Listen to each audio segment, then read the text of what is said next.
And Yes, got it. And let's do this. Can everybody see that? Yes. All right. So I guess we'll get started. My name is Henry Garrett. Uh, I guess I should start with where I grew up. My father was a Air Force colonel, and we were stationed at Walker Air Force Base in Roswell, New Mexico.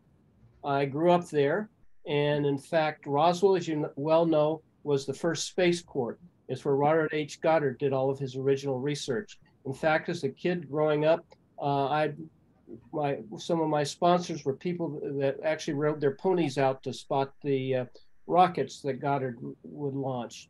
Lindbergh, Guggenheim, all those people used to come to Roswell to watch the launches. Perhaps you've heard of other reasons why Roswell's famous. I was born 9 months after the other event, so you can draw your own conclusion. Anyway, as I entered the science fairs early on in my career, and I started building telescopes. That got me to the attention of Rice University, where I went and spent 8 years ultimately getting my PhD. While there, I was sent to the Arctic to study the aurora. I was an early storm chaser for several years. I drove all around Arizona, parking under lightning storms and recovering lightning. That becomes important in the discussions today because it turns out that two of the jobs that I had was I was the chief optical inspector for the Hubble Aberration Recovery Program, and actually followed the fellow who busted the telescope, the Hubble Space Telescope. I followed him for 2 years and monitored everything he did and gave reports back to headquarters on everything that he did. Fortunately, we were able to fix it. The other thing is that my talk today, part of it is on spacecraft charging. The reason I got the spacecraft charging role was because of my lightning research. They felt that for some reason that lightning was somehow related to arc discharges on spacecraft. And so I was appointed the project scientist for the spacecraft charging at high altitudes satellite called SCATHA. So that's how I basically got my start, was at Rice. I was drafted into the Vietnam War, and I went to work at what was then called the Air Force Cambridge Research Labs, which became the Air Force Geophysics Labs, which became Air Force Research Labs up in Boston, where I met my wife. And while there, I was the top scientist in the Air Force for my research on spacecraft charging. Coming out off active duty after 6 years, I went into the reserves and stayed in the reserves for 30 years and ended up as the head of the Space Division Reserve Program as a full colonel. I was also stationed at the Phillips Lab in Albuquerque and at the Rocket Propulsion Lab out in Edwards, and therefore I've been at pretty much all the space labs for the Air Force. I joined JPL in 1980, and I was there until this year in January, when I finally retired after 43 years. And at JPL, I was the chief technologist and lead for space environments and effects and mitigation methods for all JPL missions. And I was responsible for defining the environments for most of the missions that we flew, and helping with the testing and evaluation of the spacecraft missions. Now, to give you a history of this course, when I first came out here to JPL, my reserve assignment was at Space Division part-time, and working with one of the young officers, Ed Dejewski, we put together this course that you'll be seeing today, and that was starting about 1980. I've been teaching this course throughout the Air Force, and then ultimately throughout JPL, and ultimately throughout NASA for the last 40 years. And it's a 2-day course. It was picked up by my friend of mine, who you may have heard of, Daniel Hastings. I believe he's currently the president of AIAA. He and I did a book on this called Spacecraft Environments and Effects. And you can get that through Cambridge Press. Look up Hastings and Garrett. So there's a lot of pedigree to what you're going to be seeing today.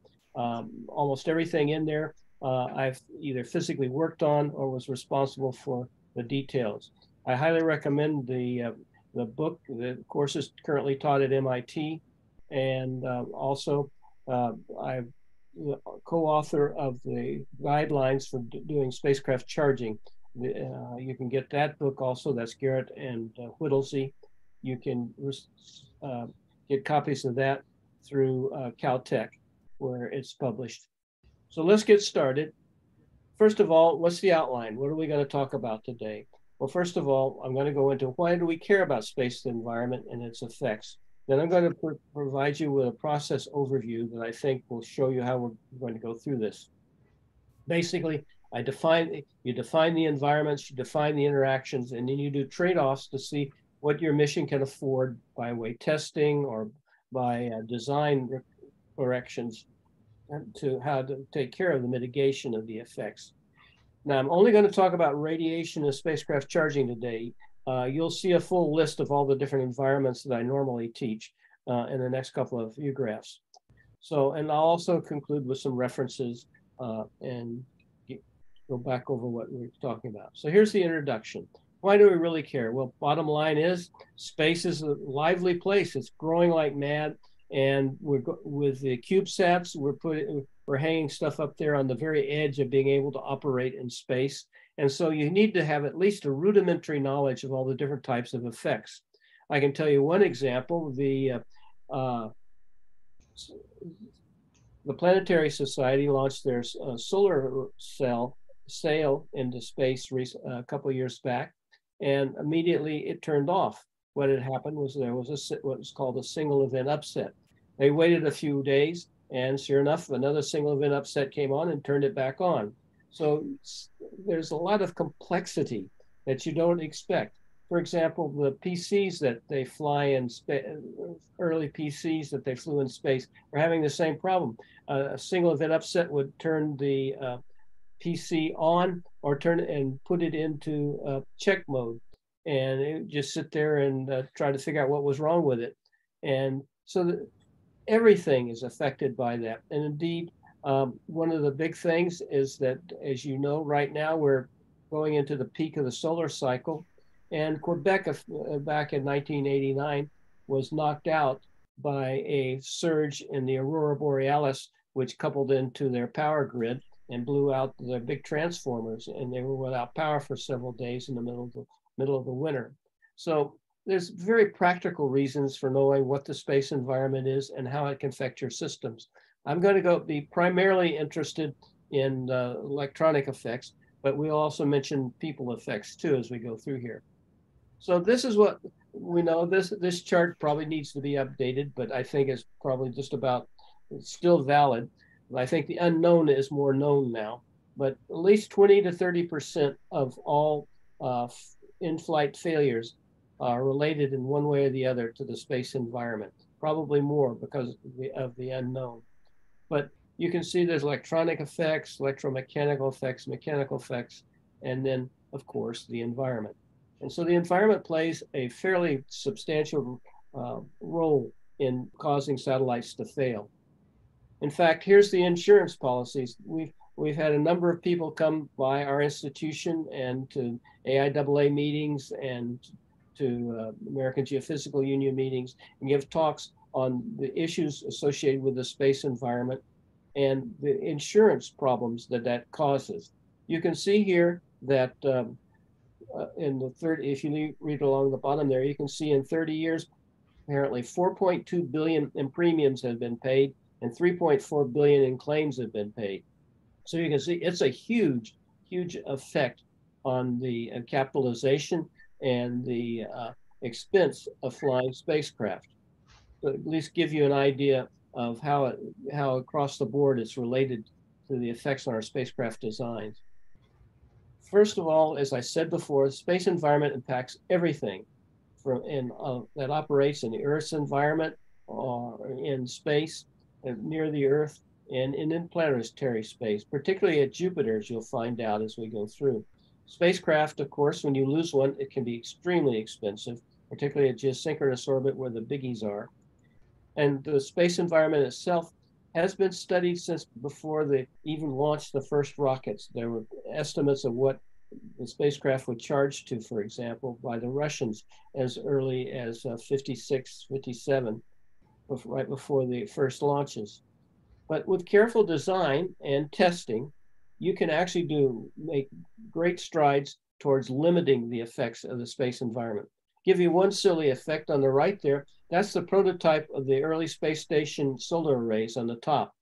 And that's what it was supposed to look like. They flew it in space and they forgot to take into account the thermal environment in space and the different coefficients of expansion of the metal and the silicon.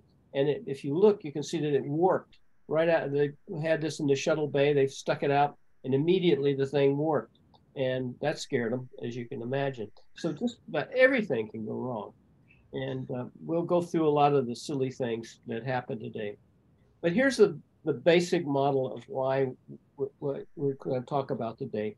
First thing you have to do is you have to describe the environment. Then you have to make environmental estimates for the orbit that you're going to be flying in. Then you need to devise requirements for that environment. The big problem comes with testing. If you over-test, you can actually damage the satellite and build in satellite failure. And that's something that all project managers are deathly afraid of, is over-test. Under-test, however, goes the other direction.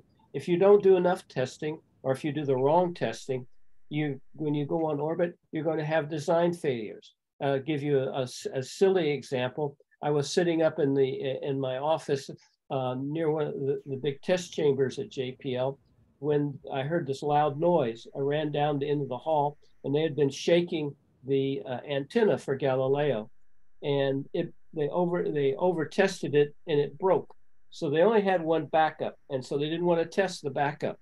Well, the backup went back and forth to the Cape a number of times, and the backup antenna for Galileo had to open, and it was a standard opening procedure.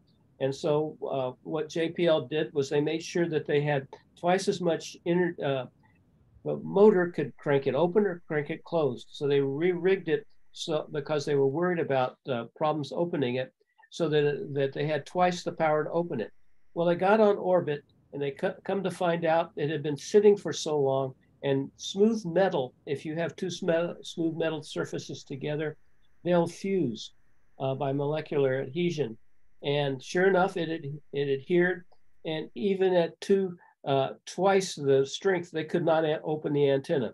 So we almost lost the Galileo mission. Fortunately, we had, as you'll see, substantial workarounds. We were able to record the data and send it back through one of the low gain antennas and save the mission. But the bottom line there is because of over testing, they had one of the key pieces of equipment, namely being able to open the antenna, failed. And so it's very tricky, even for the best of us, how we do this. And so let's look at what I call my integrated approach that I push at JPL. The first one is step one. You have to define the environments that you're going to fly into and the interactions. Now, these are on the lower left there. I'll go in a little more detail on these in a minute, but you can see I did this for the Europa, the Pluto Express, and the Solar Probe missions, which of the different interactions were critical and which of the environments were important. You can see from the lettering. The next step is to consider the design options that you have. You can do shielding. You can do interact. I'm sorry, the plot's wrong. I'll show you the right one in just a second. But it's interactions versus the design options, and then on the lower right over there are the design options versus the different factors. Now let's look at those in a little more detail. First of all, step one: environments versus interactions. On the left, you see the environments, and then you see the interactions. All of these interactions I eventually cover in this course. Today, we're just going to be looking at the spacecraft charging and the total ionizing dose, single event upsets and latch up, surface charging and internal charging. And you can see the different environments and where the X's are, the big X's are where the main environment is that affects those. For example, galactic cosmic rays and trapped radiation and solar proton events have a major effect on single event upsets. latch up, which is one of the major concerns for most spacecraft that's hidden in the background, is primarily caused by solar proton events. That's where you create a sneak circuit as the charged particle passes through, and it actually shorts out the device. Now, this is the different types of interactions, and you can see across the top again the interactions, and on the left of this is the design options that you can consider. For example, for radiation, obviously for total ionizing dose, you can add shielding, or you can position things on the inside of the spacecraft rather than on the outside. Or you can change the trajectory so that you don't go through the Earth's radiation belts or through Jupiter's radiation belts. That's, for example, what Juno did. It's in a polar orbit so that it skips over the radiation belts and then comes down near the planet. And at least until towards the end of the mission, it doesn't have much radiation effects. Likewise with internal charging, which is basically related to high energy electrons. You can see that you can put shielding, you can change the material properties so the materials are more conductive, etc. And so what I recommend doing is after you've decided on what the environments that are critical and what their effects are, you come over here and look at the effects, and then you consider all the different ways that you can mitigate them. Finally, you have to take into account all those design options have effects on the cost of your mission, the weight of your mission, the power and complexity of the mission. For example, on both Galileo and Cassini, in particular on Cassini, we put a baby buggy bumper. They were afraid that micrometeoroids would penetrate the thrusters and make holes in them, and then when you fired the thruster, the main engines, it would burn a hole out and destroy the spacecraft. I had to do the calculations for those, and I couldn't rule out the fact that a small micrometeoroid might put a hole through the engine. So what they did was, to avoid the problem altogether, they put if you go down and you can see it in the LA Science Museum, they put a dome over it, shield dome, and they open the dome when they go to fire the engine, and they close it when they don't, so that it was protected from micrometeoroids. But that adds great complexity and affects the reliability. So you have to take all those things into account. Likewise with shielding. Shielding is very heavy and can drive your spacecraft to such a point that you can't fly it because it weighs too much to put that much shielding for the Jovian environment. And again, all of these things have cost implications in your program. And then there's special issues such as RTGs, the radioisotope thermal generators. You have to consider all the problems with launch approval.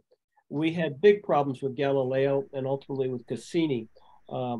Went down to the Cape, and there were protesters down there that wouldn't let the families go on to the facility because they accused us of threatening all the lives of people in Florida if this shuttle broke up and dumped plutonium all over the area. So you have special issues that can be really weird, and different groups get concerns. So let's start with the environments. Now I want to make sure that you understand the units that we're going to be talking about today. First of all, the fundamental unit of energy. Typically for the CGS system, it's ergs. That's grams, centimeters squared per second squared. That's mass times velocity squared. That's what energy is.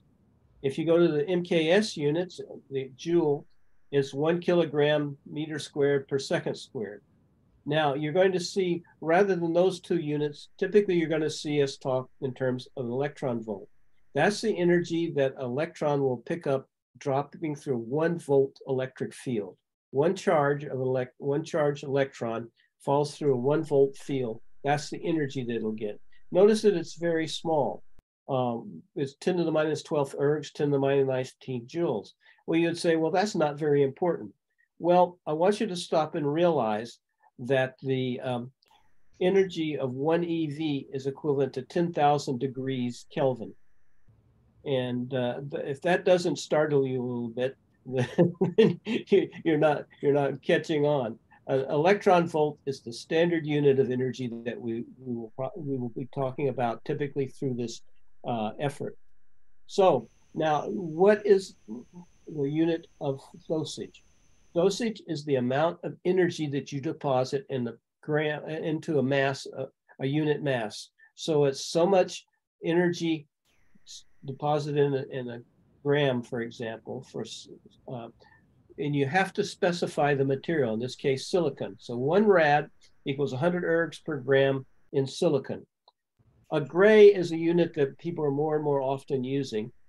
We still stick with the rads in my profession in the radiation effects on spacecraft, but it's 1 joule per kilogram. And you can see that 1 gray is 100 rads or 10 to the fourth ergs per gram, which is fairly energetic. And that's what heats up things, by the way, is the dosage causes heating of the material and as you'll see, cause some severe damage in materials in space. Now, the next unit that we need to consider is flux or intensity. Actually, intensity is the better term, but most people use the word flux. Flux is the number per unit time. I'm going to read this out so that you understand. Number per unit time of something. Let's say it's rocks, particles, numbers, whatever it is, per unit time of energy per unit energy, unit time of energy per unit energy interval dE in solid angle. And the solid angle, I'll show you a picture of that in just a second, in direction theta and phi, and incident on a surface area perpendicular to the direction of the observation. Now let me show you what that looks like. There's your unit area down there. And what we're worried about is a particle coming through, passing through that area. The particle can be anything from a photon to a rock to an electron, gamma ray, anything. And that's what we're talking about here. Is if you notice, n is the normal to the surface, theta and phi would be around in the direction around the normal, and theta is the direction to the normal, and the delta omega is the solid angle, and u is the unit vector. Oops. So anyway, here's some typical examples of units that we're going to use for protons or electrons.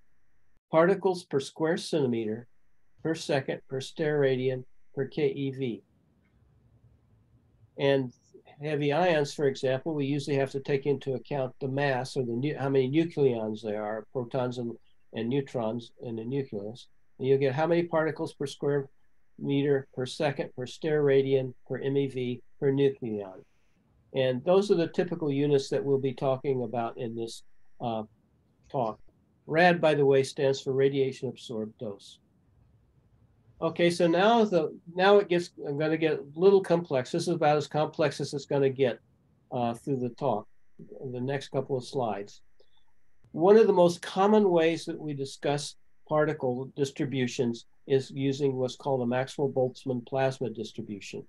And basically what it says is that the distribution function, which is how many particles per cubic centimeter, per cubic dimension versus cubic velocity. So we got 6 dimensions. We got x, y, z, and then we have vx, vy, vz, the velocity dimensions. And that's represented here for 1 dimension as the number, the mass of the particle divided by the kinetic energy, or the thermal energy, T. K is a constant, to the exponential 1/2 mv squared, that's the energy, again, the kinetic energy over the thermal energy. And then notice this is an exponential. This is a very common function, I'll show you a plot of it in just a second, that we use to describe plasmas and high energy particles. Now, the number density is something that you all can identify with. The number density, you integrate over velocity space, the 3 dimensions of velocity space, you get the number density. That's particles per cubic volume. Now we do number flux, we're going to integrate over velocity space, but we're going to multiply it by velocity. So it's the number density times velocity. That's the number flux to first order. And you can see on the right, if you integrate that expression up above, you get the number of particles times the square root of the energy divided by the mass of the particle. So you get velocity. So that's units on the right there are number times velocity. Energy density, we like to talk about also. And energy density is basically again, the distribution function integrated over velocity space times 1/2 mv squared, which is the energy. There you can see the m over 2v squared. That gives you 3/2 nkt on the right over there. And basically it's the energy, the number of particles per unit volume times their energy. And finally, we get the energy flux. That's how much energy flows through a surface. Again, you take the distribution function and you multiply it by the velocity space and v cubed. So you've got 1/2 mv squared times the velocity. So you're doing the amount of flux that goes with a given velocity. You can see on the right over there, it's number density times 3/2 power of the energy, which comes out to v cubed. Now come down here to the bottom. You can define a temperature that goes up in that upper equation up there, the kT up there. And that's produced by dividing energy density by number density. That would be the normal way you do it. Turns out you have to add the 2/3 in.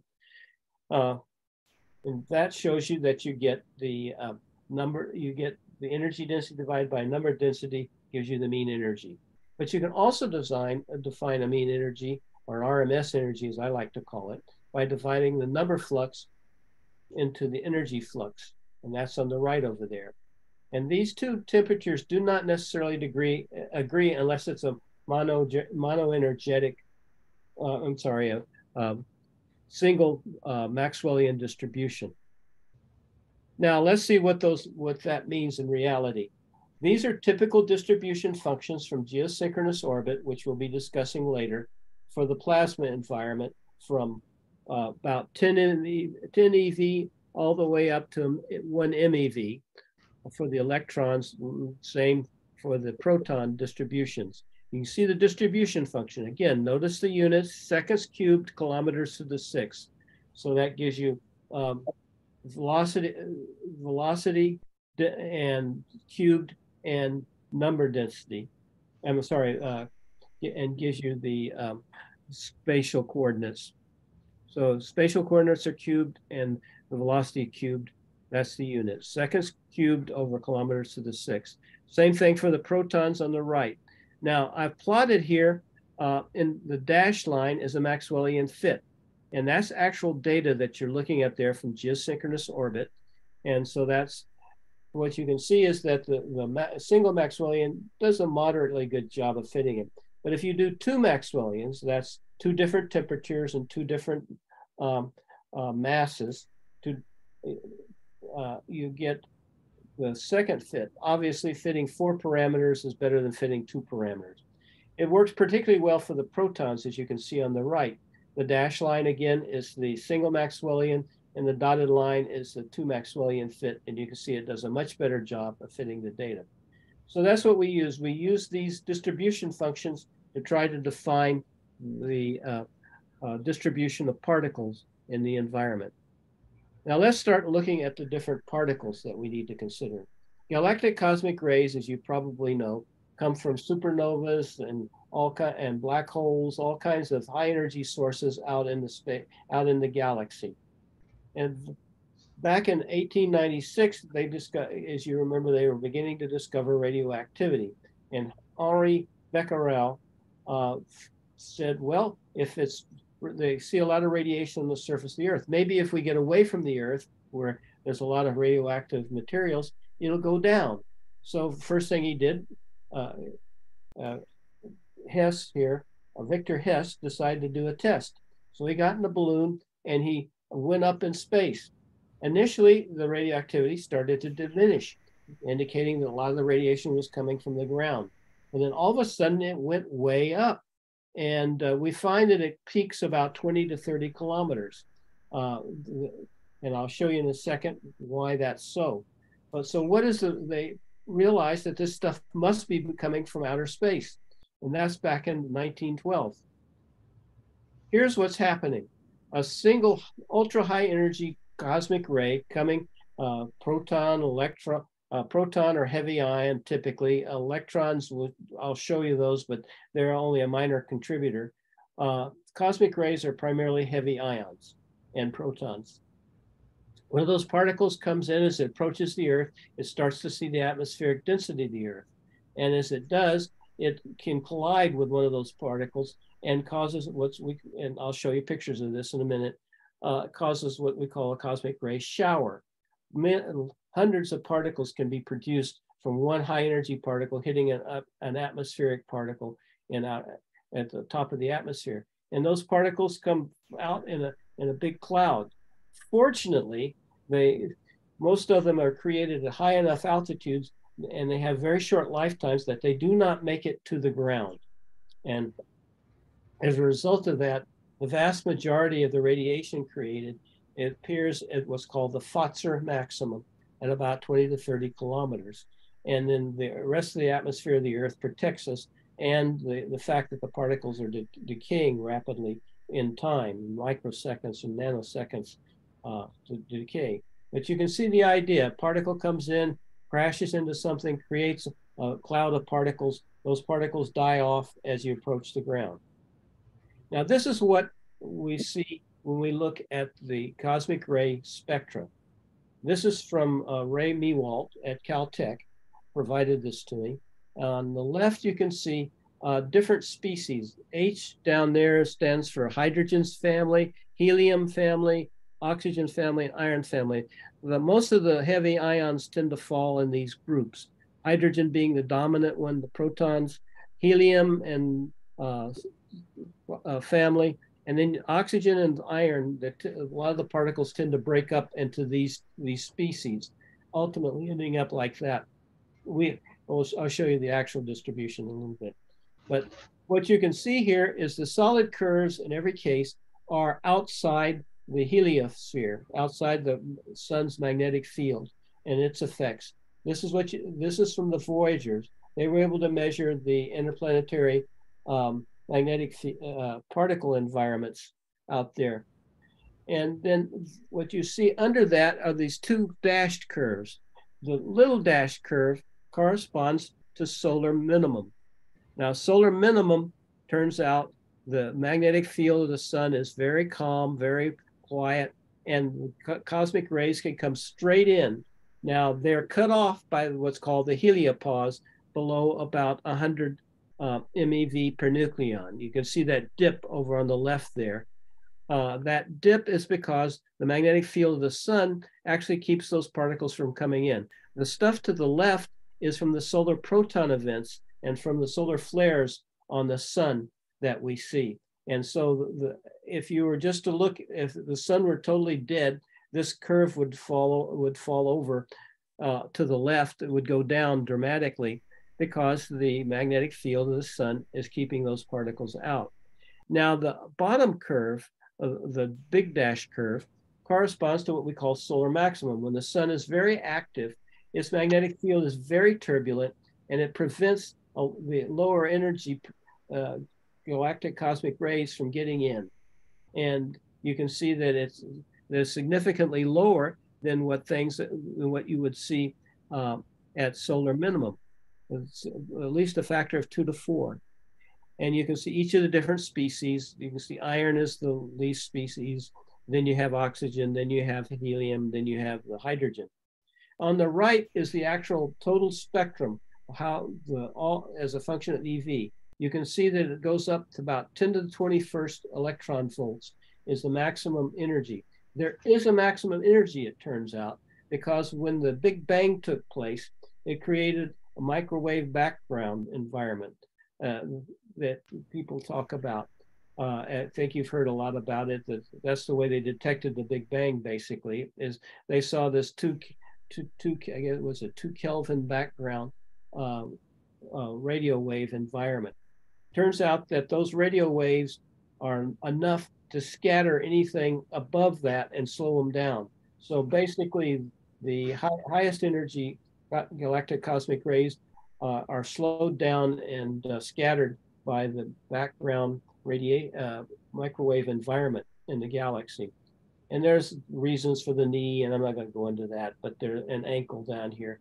But there are reasons for each of those different curves there that the nuclear physicists and galactic cosmic ray people can explain.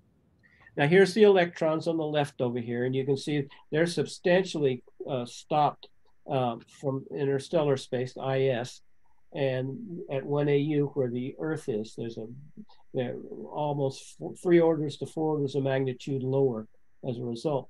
On the right over there is the actual composition of the solar system abundances. That's the solar flares and things like that, is the dashed line, versus the galactic cosmic rays. They line up fairly well for many of the species. These, by the way, are normalized to silicon. If you look, silicon at around 14 there is the normalization. But you can see the relative abundances of all the different species. The solar spectrum is deficient in beryllium and lithium and barium, as you can see there. And then also, so give you some idea of the actual composition. That's important, by the way, as we'll see later, because we have to calculate the interactions of each of those heavy ions with our electronic circuits. And each species interacts slightly differently with the way it loses energy in materials. So solar proton events and CMEs, basically your flares and your what we call coronal mass ejections. These are the big plasma clouds that come out and cause major geomagnetic storms at the Earth and blow out power stations and things like that. In fact, they can be so bad that in the early days when telegraphy was the only way we were able to communicate, back in 1876, anyway, the Carrington event, the huge Carrington event back in the 1800s, actually shorted out the then existing telegraph devices. People would be doing their little chattering, and the thing would melt them when they made contact, because it induced such a huge electric field on the wires.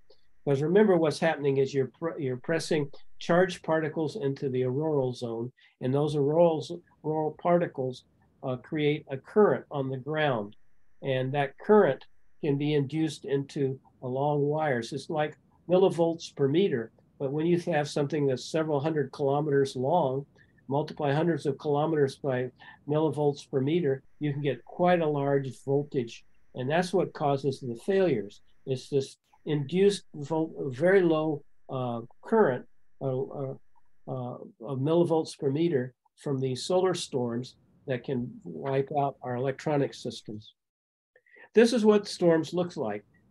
Basically, the Carrington event, for example, Carrington saw this really bright sudden brightness on the sun, and basically he was doing a projection of the solar image about 3 or 4 inches across, and he suddenly saw this real bright spot I think he was probably using a pinhole, but anyway, he saw this bright spot, and that was the X-ray emission.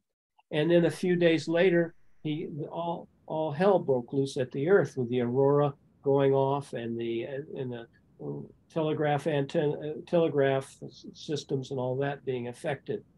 But what we see nowadays, we can detect the radio noise. That's almost instantaneous with the X-ray emissions. And you can see that within an hour, some of the very highest energy protons can arrive at the Earth. And what they do is they can cause what are called polar cap absorption events.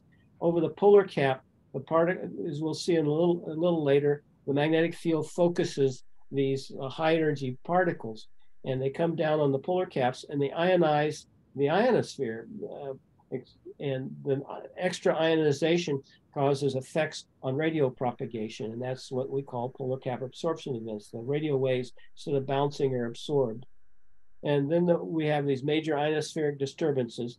And then within about a few days, typically 3 to 4 days, we will get the big plasma cloud associated with the coronal mass ejection, or even with a solar flare. They're not as severe. Will hit the Earth, and then you see the magnetosphere of the Earth compressed.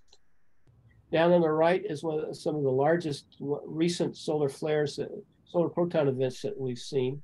The 1972 was a major one that we saw. You could actually, during that event, see the aurora over Mexico City.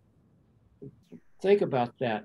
You have the auroral zone over the polar caps, and the magnetic field and plasma density was so great in the solar wind that it crunched the magnetic field down of the Earth. And then in October 1989, we saw very similar events.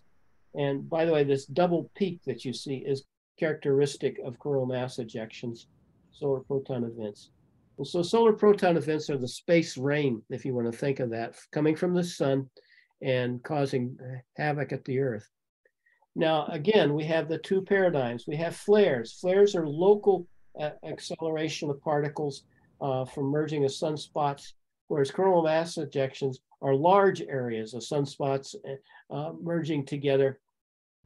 And they create a huge cloud that expands outward from the sun, and that cloud of plasma then interacts with the Earth and compresses it. There's about 1,000 solar flares a year, whereas only about 10 per year of coronal mass ejections. You can see the big characteristics. The coronal mass ejection slowly builds up, whereas the solar flare is a little spike. And we have to differentiate between the two when we're looking at effects on our instruments. Now, here's some of the big coronal mass events. This was done by a close friend of mine, Joan Feynman. Yeah, that's Feynman's sister. She worked for me and with me at JPL for many years, and was one of our top scientists. This is what she's noted for. She came up with a probabilistic model of how to predict when solar proton events are going to occur. You can see what she did. She plotted the solar proton events at different energies, here 10 MeV and 30 MeV particles. That's million electron volts, and the sunspot number. And you can see there's a correlation between when sunspots go up, i.e. when we have solar maximum, and the number of solar proton events. On the right, she did a superposed epoch analysis, and you can see that basically for 4 years around solar maximum, there's a peak in the solar activity. Then the other 3 or 4 years, there's virtually nothing. You can see that on the left and the gaps between them. I hesitate to tell you, though, that the 1972 flare was approaching solar minimum, and it was one of the biggest ones we've ever seen. And so you can't say how big it's going to be particularly, but you know that most of the events occur in that 8-year period. And believe me, there are a lot of project managers who try to fly their missions at the solar minimum, so they're not affected. It's not a good idea because you never know if your launch is going to slip. So here we go. Now we're going to go into the actual environments and the physics of those environments. Again, this is one of the few times I'll show you some equations. Up there, what are the forces on charged particles? Well, there are two types of forces. There's the direct force from the electric field. In other words, F is the electric field and force, and Q is the charge on the particle, and E is the electric field. It's 1-to-1, they point in the same direction. There's the magnetic field force, however, and that's V cross B. Now, the cross product says that if you take a velocity of your particle and you have a magnetic field vector, you take the perpendicular to the two of them, and that's the direction the force will be in. And as we'll see in a moment, that makes the particle go around the magnetic field line, not along the magnetic field. Electric field will make the particle go along the electric field, whereas the magnetic field, and this is very important, I want you to remember this, is that the charged particle in a magnetic field with a velocity, if it has no velocity, it's not affected by the magnetic field, but if it has a velocity, it will move perpendicular to the direction of the magnetic field and the velocity vector. Now, from that, you can calculate a cyclotron radius, the width of the circle, the radius of the circle that the particle will make, and that's the momentum times the perpendicular velocity of the magnetic field divided by the charge in the magnetic field. That Oh, gives you, hello? yes, I, yes, sir. I'm sorry. I had a question. Um, I was curious. You've been mentioning the impact of solar flares and ejecta and so forth, and the effects it could have in the space environment. I was just curious. Are you aware of the gamma ray burst that occurred last year in October the 9th? yes, and I'm aware of what you're talking about. So, so you will discuss that, or was that Brief, something that's been very taken brief, into account? very briefly, you actually saw it. That was that charge that 10 to the something particle back over here. That one down on the right. All right. That's those particles. Well, this was a gamma ray burst. Yes, that's right. So those are photons, correct? Yeah. And we'll go So, into photons too. But no, but that's where they get the energies from. okay. I had a I was just curious if that's something that's regularly taken into account yes, it is. as a potential impact Yes, on spacecraft and so yes, forth. it is. It is, but the problem is that there's sufficiently rare that we don't typically concern ourselves for a mission, a long mission for those. We typically only, as you'll see, we primarily consider the galactic cosmic rays and the of solar proton events and the trapped radiation environments are the main ones that we consider for that. But yes, we're aware of those, and but we do tests for those, and I'll show you what they look like. Well, thank you very much. And and if not, I can after we get through, I'll go over it with you. Anyway, this is the cyclotron frequency. That's how fast it goes around the circle. That's the mega C that you see there. So those are the things that you have to define. You need to know that the electric field makes things move along the direction of the electric field. Magnetic fields cause them to move perpendicular. And then finally, there's a thing called pitch angle. I'm not going to say too much about that, but it's very important in our models that we develop of the of the radiation belts that we know what the pitch angle. That's the angle that the particle makes with the between the you can see there's the perpendicular velocity divided by the overall velocity of the particle. That gives you, and that's related to the magnetic field over the point where the particle is going to mirror. And we'll discuss that now. This is what we're talking about with mirror effects. If you look on the left, if you can see and where the magnetic field is weak, the particle starts out in a circle. As the magnetic field gets stronger and stronger, the magnetic field radius, the radius of curvature of the particle becomes smaller and smaller, and you get what's called cyclotron motion. So if you're looking down on the Earth's magnetic field, this is what it looks like. Near the equator, towards the Earth, the magnetic field goes up. Away from the Earth, it goes down, and particles tend to move around the Earth in this cycloidal motion that you see here. And depending on the energy of the particle and the charge of the particle, they can go left to right or right to left. But this is what begins to give you the trapping motion.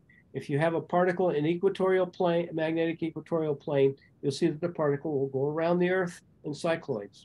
On the right, there's a different force, and I'll show you. It's very interesting. It turns out that there's two magnetic field components for the Earth's magnetic field. One is the magnetic field along the field line, that would be P parallel. And then because the magnetic field converges and becomes stronger, there's a P perpendicular field. So the particle goes around in a circle, and it would move along the magnetic field line, which is typically where we have an electric field typically along the magnetic field line, and that would cause them either to move along it or to stay and spiral around the magnetic equator. But there's this little component perpendicular, and that causes another gyration, gyro radius. And the bottom line is, you can think of it two ways: as the field goes down, as the field becomes more and more strengthened, the particles reflected. And the reason it's reflected is because it's seeing another gyro radius effect. And that's shown here on the left. And what we're doing here is the particles are coming along, bouncing back and forth between the Earth. Now, notice along the bottom line here, I have L shells. L shells are basically the point where the magnetic field crosses the Earth's equatorial plane divided by the radius of the Earth. And so one L would be at the surface of the Earth, 2L would be 2 radiuses of the Earth, 3L would be 3 radiuses of the Earth, etc. We usually talk about L shells because that's the magnetic field line. These are magnetic field lines that you see curving out to the equatorial plane and back. The dashed line, for example, is a magnetic field line. And so what happens is we have particles either going around at the equator, spiraling around the magnetic field, and if they have any component along the magnetic field line, like from electric field, they will spiral into the Earth's magnetic field. And as we saw previously, as the magnetic field compresses and becomes stronger, there's another gyro radius, if you want to think about it, between M and M star. And so the particle basically creates another loop back and forth between those 2 points. The BM is called the mirroring a magnetic field. The particle basically mirrors, just like back and forth between the 2 hemispheres. So it goes around the Earth in cycloidal motion, and it bounces back and forth between the magnetic field, constant magnetic field surfaces, where BM is a constant. And then on the right, you can actually see where the Van Allen radiation belts are. Those are the vertical swaths. All those field lines are closed. And as a result of those, the particles bounce back and forth. It's within typically about 6 to 10 Earth radius or L shells. The particles are trapped and they bounce back and forth between the hemispheres and go around the Earth. And we'll see later that depending on, I'll show you a little later which way the different charged particles go and things of that nature. All right, so that's what we call particle trapping. Now, again, the effect is that over the magnetic poles over here, you can see that there's an opening where the solar wind can come in. The magnetic field goes to basically 0, right, where the dots are and where the angled lines are. And they can also come, the electrons and other charged particles can go down the magnetic tail of the Earth and come back up along these magnetic field lines that are open, and they come in over the polar caps. And that's what causes the polar cap absorption events. But more importantly, the last closed field lines here typically are what cause the aurora. And anyway, this gives you what the galactic cosmic rays and the solar proton event transmission looks like. If you're in 0 inclination orbit, the magnetic field of the Earth will shield you. If you're in a 30-degree inclination orbit, some of it starts to get through. And that's shown here on these 3 plots. The first one is basically the flux. It's called rigidity. It's momentum rather than energy. But the bottom line is you can see for 0 inclination, for all of them, that's the cosmic ray differential spectrum. If you move down one, because of the magnetic field, you get this transmission. And you can see as you go towards the polar caps, more and more particles get in, and you can see going from left to right, the exposure goes significantly up as you go to the right, as you go to higher inclinations. And that's why airplanes flying over the polar caps and stuff like that tend to get more radiation effects than ones down around the equator. And in fact, we do divert. There is a tendency nowadays to divert flights away from the polar caps if there's a big event. Now, how do we model this stuff? Well, basically, we look at the statistics of the charged particle fluxes on the magnetic field lines as a function of the L value. And that's on the left over here, that's satellite data. You can see where the red is the most intense of the radiation, pink there, or purple, I guess it is. Hi, I had another question. On the southern magnetic anomaly, does that have any significant effect on the radiation that impacts? Glad you asked. 2 slides from now. Oh, okay. Thank you. All right. Anyway, here we go. This on the left is shows you the magnetic field lines. and it shows you the statistics. They just take thousands of satellites and they've averaged all the data together. This has been done at the Lincoln Lab and Los Alamos and Aerospace. They've been developing these models. It's called IRENE up there, International Radiation Environment Near Earth. It used to be called AE8, AP8, and was produced by Goddard. But the new one. Now, here's the way it works. They take and they figure out what percentage of the time you saw a given flux. 50% of the time, 95% of the time, and they pick out what the 95% of the time the flux is less than the value green line that you see there. 50% of the time, the flux is less than the red line that you see there. And left is the protons and right is the electrons. And you can see they're in MeV. And typically we worry about particles up to about 50 to 100 MeV at most for radiation effects. But so you can see 10 MeV over here for the electrons. You can see up to about 30 or 40 MeV for the protons and what we concern with. So the model outputs for you. You put your orbit into this program, and it comes back and it tells you for whatever percentage you want what the flux will be for that percentage. Oops, I think I'm supposed to take a break here in just a second, but let me finish up on this. So these are the type of spectra that we need to put into our codes to look at dose. Now, here we go. Guess what? South Atlantic anomaly. Here's the magnetic intensity at the Earth's surface. If you plot it, you'll see that's very high, 0.5 Gauss over the polar caps, and it drops down to less than 0.2 on the South Atlantic anomaly over here on the right of the picture, the red that you see there. And what this is, if you look on the right, you can see what it is. The magnetic field of the Earth is not a true dipole.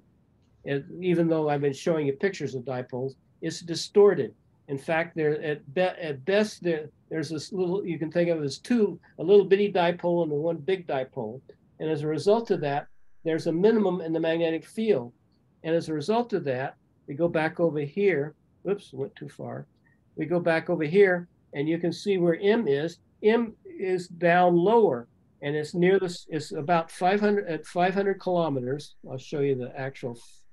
Here's what it looks like. This is the South Atlantic anomaly, and you can see for the proton fluxes that they significantly peak right off of South America, and the same for the electrons. This is the flux contours. I have dose contours in backup slides if you're interested, but this is the region where for low Earth orbit, we can get real problems with radiation. And this is what happens. The Hubble Wide Field Planetary Camera, which I worked on, was part of the program.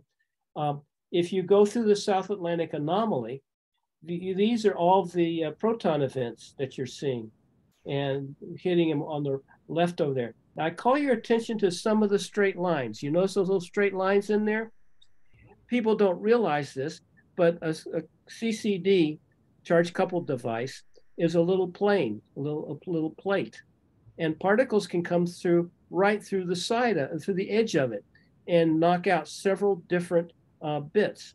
Now, this becomes extremely important because CCDs were and are still related to solid state memories. And the result of that is that you can get multiple upsets right next to each other in location on a memory circuit. So what we do, one of the simplest mitigation techniques that we use for solid state memories is to randomize the location of each of the bits in a given word. You follow me? You don't want them next to each other because there's a reasonable chance that you'll get one of these streaks, and that will trigger all the bits in your word. What we're trying to do is what we typically do is you might use like 8 bits for the word, and then you use 2 bits to do the parity check for the word, or you can actually reflect it. In other words, half the memory, and so you do the inverse, and you compare the two. And when you get, if parity doesn't check, or if you have too many bit flips, you can throw the word away, or you can do error detection and correction. And that's what we call EDAC, is we take take into account the fact that some of the bits can flip. We can generally, using error detection and correction, easily fix one bit because we can have the inverse and we have the original. And you compare the two and you can find one. The big problem comes with parity checks when you get more than two or three. Two you can often fix. Three, it becomes rather difficult to figure out which one is right, in other words. So you have parity check and you have the two images and you compare them and you can figure out from the parity check which one is right and or if it's not working. Now on the right, you asked about this is a galactic cosmic ray nuclear shower. This is one charged particle hitting the Earth and causing this. You can see in the left there, that real bright area, that's from one charged particle. This is that Pfotzer maximum type effect. On the right, the image there is the Andromeda galaxy. And this is with Hubble telescope. And this is also, as I say, it's equivalent to your memories, if you want to think about it that way. So you can see how one cosmic ray can do massive damage. And that's what happened with that gamma ray you were talking about. It hit the upper atmosphere, and it caused a nuclear shower that they were able to detect on the ground in almost very similar process. And when we get to the photon interactions, you'll see how that happens, how the gamma ray can cause a shower like this. But this is believed to be a cosmic ray hitting the side, causing the shower that you see there. And this has massive effects on your memory, as you can imagine. So that's the problems that we have with this kind of stuff. Now, I was responsible for determining all the radiation belt models, but for the Earth. All these models you see here, I created, and it's frankly, several of them are the only ones that exist. And Uranus and Neptune, for example, these are the only models. Up until recently, my Saturn model was the only Saturn model. And Jupiter, I'm still the one that most people use. It's called Gyre, the Gyre model. And I produced all these models, and that was my job at JPL. One of my jobs was to develop these magnetic field, these radiation belt models. You can see on the left is typically the electrons. On the right is the protons, and on the right is the electron models. And in these particular cases, they're typically at 1 MeV for the electrons and either 10 or 5 MeV for the protons. So you can see the belts here. Now, we're supposed to take a break now. Actually, it's supposed to be about 5 minutes ago. So can we take Ken, can we take about a 10-minute break? Of course, take a break, yes. All right, so let's take a break and I'll be right back. And okay. I can answer, and when I get back, I can answer questions for a few minutes. Okay. We'll get back at 2:20. Okay? Okay. All right. Regular lecture. Okay. The gentleman just. All right. First of all, there are basically two interactions that we need to concern ourselves with. One is that an incoming charged particle or photon acts directly with the nucleus of the atom or of the material. The other one, the one that's 99.9% of the time happens, is the picture on the lower right there. The upper left shows you what happens when a cosmic GCR hits a nucleus. And we'll see that some respects, that's when the gamma ray hits it. As on the left is what happens when a charged particle passes through a material. Those are little ionization, that's an ionization track. It doesn't hit anything, but the electric field from the particle interacts with the electric fields of the material of the atoms and can ionize them as it passes through. Now, here's we're going to cover on the left there, some of the primary damage effects. Displacement damage is where you clobber something and knock it out of place. Total ionizing dose is where you dump energy, like on the right over there. Displacement damage is related to the picture up above. And on the right, ionization puts energy into the material or ionizes it. And then there's single event effects. Single event effects, basically that track that you see on the right can cause a current pulse. In fact, what you see there can be a wire, and between different bits in a detector, it can cause a short, can literally short out the device. And one of the ways we look for that is all of a sudden the device will melt. And because there's this basically a wire created between two parts of the device that have high potential differences, and you can run a current up that little track. And that's called latch up. That's the most severe problem that we really worry about. And in many cases, what they've been doing nowadays is they'll put power detectors on the circuits that they see power levels suddenly shoot up, they'll turn the device off. When you turn the device off, the track goes away and it's cured.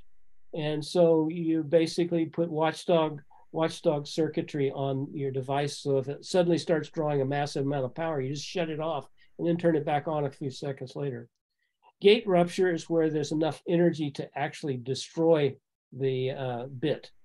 Single event upsets, as you saw in the pictures, you basically put enough current into each of the bits that it causes them to flip.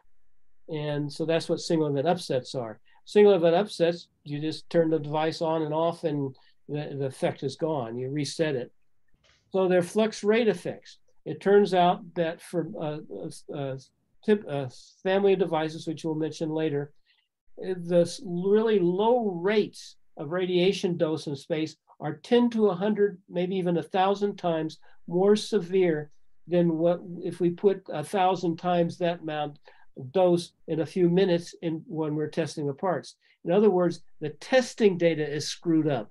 You test a part at, say, a megarad, and you do it in a half an hour. In space, over a month or 2 months, the same level of megarad total dose will do far more damage for some devices. And then there are long-term material changes. Remember, you're dumping energy into this stuff. Fortunately, most of the dose from photons and things like that, like UV and X-rays and stuff, is at the surface. And so in a few microns or nanometers actually of the surface, most of that dose is absorbed. And so you'll find for like Teflon, Teflon is very sensitive to surface dose. Otherwise, it's not much affected by radiation except at the surface, and that causes it to degrade. And then internal charging, we'll go into that when spacecraft charging. And then, as I say, UV, EUV, same thing. Surface, the photons dumped in the surface are typically absorbed very short distance. But for that surface, you can get gigarads. I want you to understand that for UV and EUV and some of the X-rays and stuff, you can get gigarads of dose. And typical, most materials will stand up to some fraction of a gigarad or something before they start to show problems. But Teflon, Kapton in particular, are very sensitive to surface dose. So you asked about photons. And this is where we get into the gamma rays and UV. To the left over here, we're talking about basically UV, EUV. And the Z of the target is the number of protons in the target. So you can figure out which element you're talking about on the left over there. And along the bottom is the energy of the photon, ranging from infrared all the way up to gamma rays on the right. And what you're seeing happen here is look down at the bottom. For the low energies, for UV, EUV, even infrared, and some of those things like that, an X-ray or something coming in can knock out an electron. It's just enough to cause the outer electrons, or in this case for X-rays, the K electrons, inner shell electrons, can be knocked out. So in comes a photon, out goes electron, maybe a little light comes out, but as you know, it has to be at the right wavelength to cause the ejection. By far more common is what we call Compton scattering.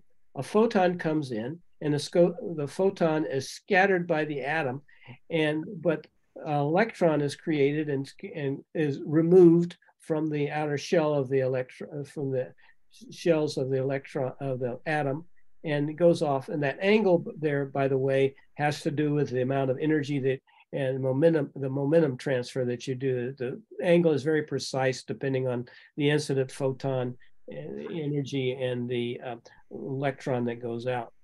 Then on the right is what you're talking about with the ultra high gamma rays and stuff. You actually come in and you knock out electrons in the very inner shells. That's the greater than 1 MeV. And if you look up at the top, you can see where you get photoelectron effects dominate. That's one electron comes out. Compton scattering, you get photon and electron. On the right, you get electrons and positrons knocked out. That's the E positive down there.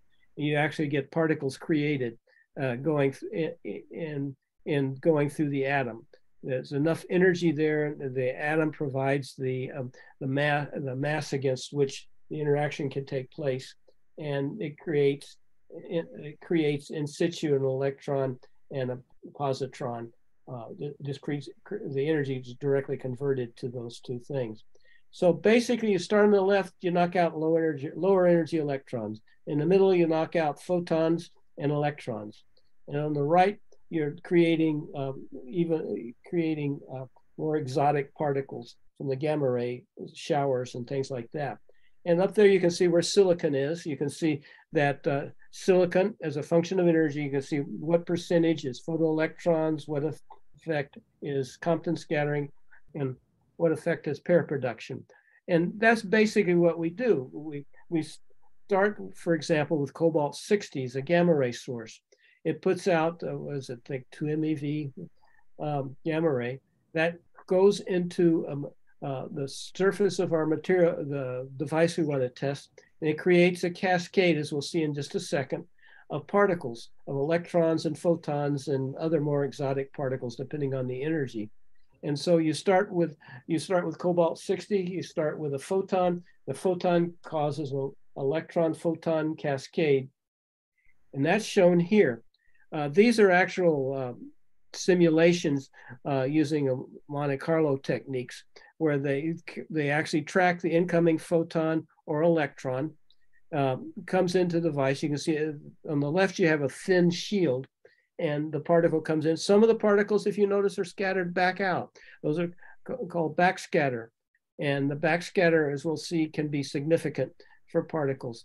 And then you make the shield a little bit thicker, and you get a whole cascade down there on the left. It looks like like a tree growing. As all the different particles come off, they hit other particles, and you get these cascade effects. That's basically what happens and how they detect those huge gamma ray bursts. And the reason we don't particularly worry about them too much is because they're very rare, fortunately, right now. And you can see that if you have thin shielding, which is typical of spacecraft, you're not going to get a huge type of cascade before they pass totally through the material. But on the right is an infinite shell. In other words, you're doing it into something several inches thick or something.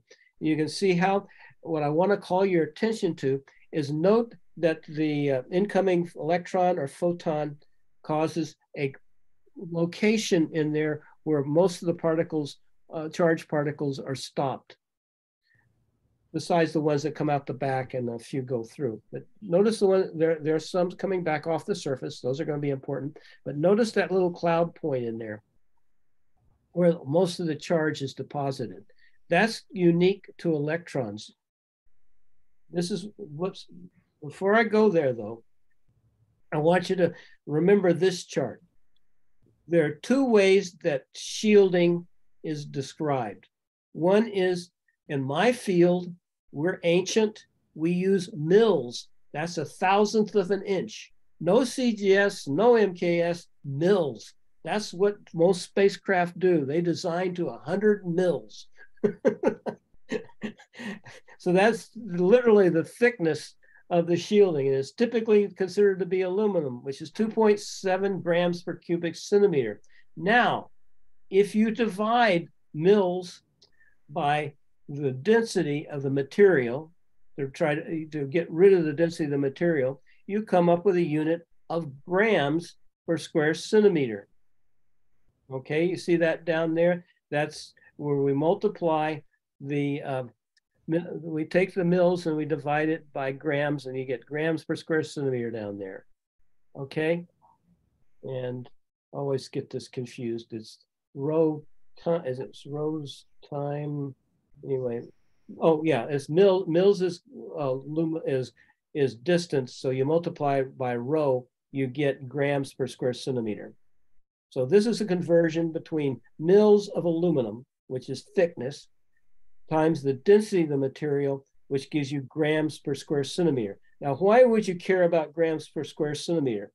Very, very simple.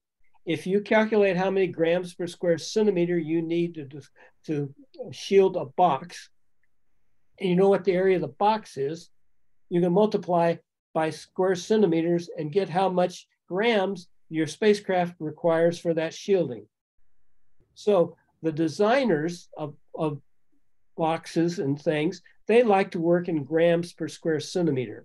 So we're going to bounce back and forth because of where I got the charts from, between mils, which is thickness, and grams per square centimeter, which is the density of the material multiplied by the thickness of the material. Does everybody understand that? It should be straightforward. But in case you need it, you can refer back to this chart whenever we bounce around. And we're going to bounce around starting now. Here, in terms of grams per square centimeter, is the absorption of electron dose as a function of depth. Notice that as you go to higher and higher energies, the electron cloud, this is the density of electrons in the material, because it's energy per unit gram. You can see what's going on here. The electrons deposit more dose in a little cloud near the surface for 10 mils. As you go to 35 mils, you can see what it's looking like. And eventually you get over here to our standard 100 mils. But bottom line is, and what I want you to take away from this chart is that electrons deposit dose over a large depth range depending on the energy. And so that's critical. We typically don't go much above 10 MeV. And so now ions do something very, very different. On the plot down here, we're going to put a proton into this calcium fluoride, which is glass, and we shoot the particle through. And at 42 MeV, the particle has the DEDX. It is basically constant. It's just a small amount of energy is absorbed as it goes through, as it ionizes things. 22 MeV, not much. But when you get to 12.5 MeV for this type of material, all of a sudden, the bloody thing stops at 0.7 millimeters. Now, I forgot to make the conversion for millimeters for you, but this is the way I got the plot. And so what I want you to see is that this is called the Bragg peak. Turns out that protons and heavy ions deposit their charge uniquely in a sharp peak. They're not spread out. And so a particle of a given energy basically makes a little nuclear star, as they call them, when they go through. And so that's the difference. And we'll see that makes a significant difference in the way you design your shielding for a spacecraft. Now, here gives you sort of the mean distance in which electron deposits charge for a given energy. So you can see aluminum, if you go to 100 mils, you come across, you can go down and you can see that that's about 1 MeV. And that's basically what we shoot for, between between 1 MeV and 10 MeV. And so that's why we usually go with 100 and we come down. That's why 100 mils is the typical spacecraft shielding thickness for radiation belts and such. We use that as a canonical reference. People don't necessarily do that, but that's the value that we reference things to. And so the distance, though, you notice that protons basically stopped at 100 mils.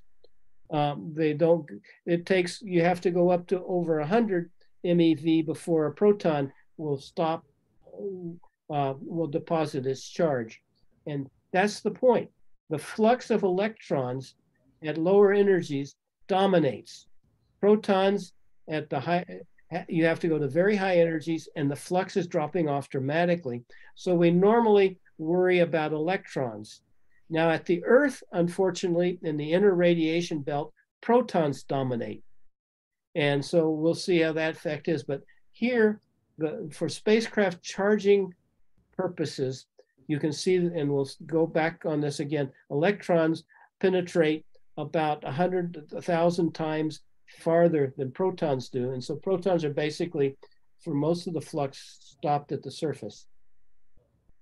Now, if we normalize the energy of a particle, incoming particle, by its atomic mass units, neutrons and protons, you get the grams per square centimeter that they will penetrate. And guess what? From hydrogen to iron, they're pretty close curves, very close curves. So we can cheat if you want. we can cheat and just use the same, we kind of cheat and use the same curve for all of them. But anyway, this is what it looks like. And I always thought this was an interesting cheat in the grams per square centimeter. If you normalize by the atomic mass units, all the ions pretty much penetrate about the same distance for a given energy per unit AMU. So you need those, you're going to need all those numbers. Now, here's how we do it. This is the magic recipe, and if you take nothing else from the course today, please listen to this very carefully. What we're going to do is we're going to assume a target of mass M. Just picture in your mind a cube of mass M. It has some density, rho. It has let's assume it's a cube, so it has, let's assume a plate, for example. So it has an area of delta A, normal to the particle fluxes coming in. And it has a thickness tau. Clearly, delta A times tau gives you the volume. Okay, area times thickness gives you the volume. So anyway, the thickness is equal to the mass of the particle divided by the density and the area. Obviously, area times thickness times density gives you the mass. So everybody should see that. But we're going to use that in just a second. Now, the first order, I'm just for illustration purposes, we're going to assume that the flux is equal to the number of particles passing through the unit area. These are particles normal to the surface, passing the surface area A. So particles come in, they pass through this little flat surface, and that's how many of them, and that's roughly the flux, particles per square centimeter going through the surface. With me so far? Okay, now, here begins the trick. Delta E, that's the energy that's deposited in material, is equal to the thickness that you pass through times the dE dx for that material. That's critical. dE dx is material unique, okay? And so you'll only see dose defined for a material, like silicon, aluminum, things like that. And we're mainly interested in silicon and aluminum because those are the main, silicon's the main thing we use for devices, and aluminum is what we use for shielding. So the dose per particle of energy E is approximated by, take the stuff above it, and we go dose as a function of energy is equal to the change in energy over the mass. We've already defined that at the very outset. So take that, plug in the previous equation, and you get delta dE dx for that material is the thickness of the material divided by the mass of the material. Okay, now we got a formula up there for the mass of the material and thickness. So we take thickness and we replace it with mass over density times delta A, and guess what? Everything cancels out except for 1 over rho dE dx times 1 over the area, inverse of the area. So dose is equal to dE dx divided by rho times divided by the area. So now the total dose at a given energy is the dose times the number of dose times the number of particles at that given energy. So ND gives you the total dose. And look, when you do that, the N, if you go back up to equation 1, if you put N in there and you multiply it by the delta A comes up, and you end up with flux 1 over rho dE dx times the flux as a function of energy. So dose is related to this thing that we call energy transfer and the flux. LAT times flux gives you the dose at a given energy. Finally, for the total dose, we have to integrate over all the energies from E naught, whatever the energy reaches that place, to infinity. You see that? So 2 critical things to take from this. Dose is equal to LAT times flux. LAT is proportional to 1 over rho times dE dx for a given material. What we're next going to do is we're going to use LAT for everything for doing our calculations. All the people that do these types of things use LAT. They don't use dE dx. And here's how we go from dE dx to LAT. Start on the left. That's the flux for iron, it turns out, as a function of MeV per AMU. At solar max, the solar minimum is the top curve, the average, and then average flux, and then the solar max down there. Solar max is the bottom curve, solar min is the top curve, and the middle curve is the average.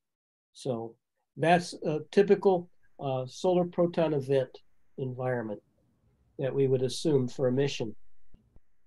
And that's over there's the flux per second and all that kind of garbage. And now we go over to the right. Every one of these different materials, if you remember, if we normalize them by their AMU, they pretty much lay on each other, but we're interested specifically in iron. So look at iron curve there, and you see that we're going to pick a given LAT, something like about 3. So an LAT of 3, we go across and we see that the curve crosses, that straight line hits an energy for iron at around 10 to the minus, about 2 times 10 to the minus 2 MeV per nucleon. And over there on the right, it hits it at about 7 MeV per nucleon. Now, why is that important? What we do is we take those 2 fluxes from the curve on the left, those 2 energies, and we sum the fluxes together, and we produce down on the lower left there, we reproduce the differential flux versus LAT. We've taken the flux up on the left, and we've converted that down here to nucleons, and you can see over here to LAT, and down here. So you've got flux versus LAT now. Okay? Then we go from that curve, then we can then integrate we can then convert that into flux versus iron. Hopefully that makes sense to you. Bottom line is we want to get the flux as a function of LAT. Now, let's go over here and look at some examples. On the upper left, this is the so-called Heinrich or LAT flux for galactic cosmic rays for Z less than 27. And what we've done here is that's the flux versus LAT down the bottom. And I want you increase the shielding, grams per square centimeter. You can see, even if you go up to 100 grams per square centimeter, you're not making a huge difference in the shielding. Whereas if you go down below to the solar proton event, if you were to just go to 10 grams per square centimeter, you made huge differences in the flux of particles for a given LAT. So the bottom line is galactic cosmic rays aren't as much influenced by the by shielding as the solar proton events are. And I'm going to show you that in the next slide, what that typically is. Now, what do we do with all this information? So we got the flux as a function of LAT. Here's what we do. People go to accelerators and they shoot heavy ions at devices. And for devices, they calculate what the cross section for an upset is. Basically the number of upsets, they calculate how many they get for given LAT, and that's what you see over here. Typically that first curve, the square curve, the square cutoff thing there, that's what most people expect to see from a device. Unfortunately, a lot of the new devices and things have extremely complex cross sections, and you get the curve on the right, the lower right over there. And bottom line, though, is you need the cross section. That's how basically how big of an area is exposed to get one bit flip. Now, what do we do with that? Well, we go down there, and remember, LAT is MeV centimeters squared per milligram.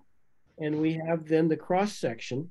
And so what we're going to do is we take the flux, which is over on the left over here. You can see that on the left over here.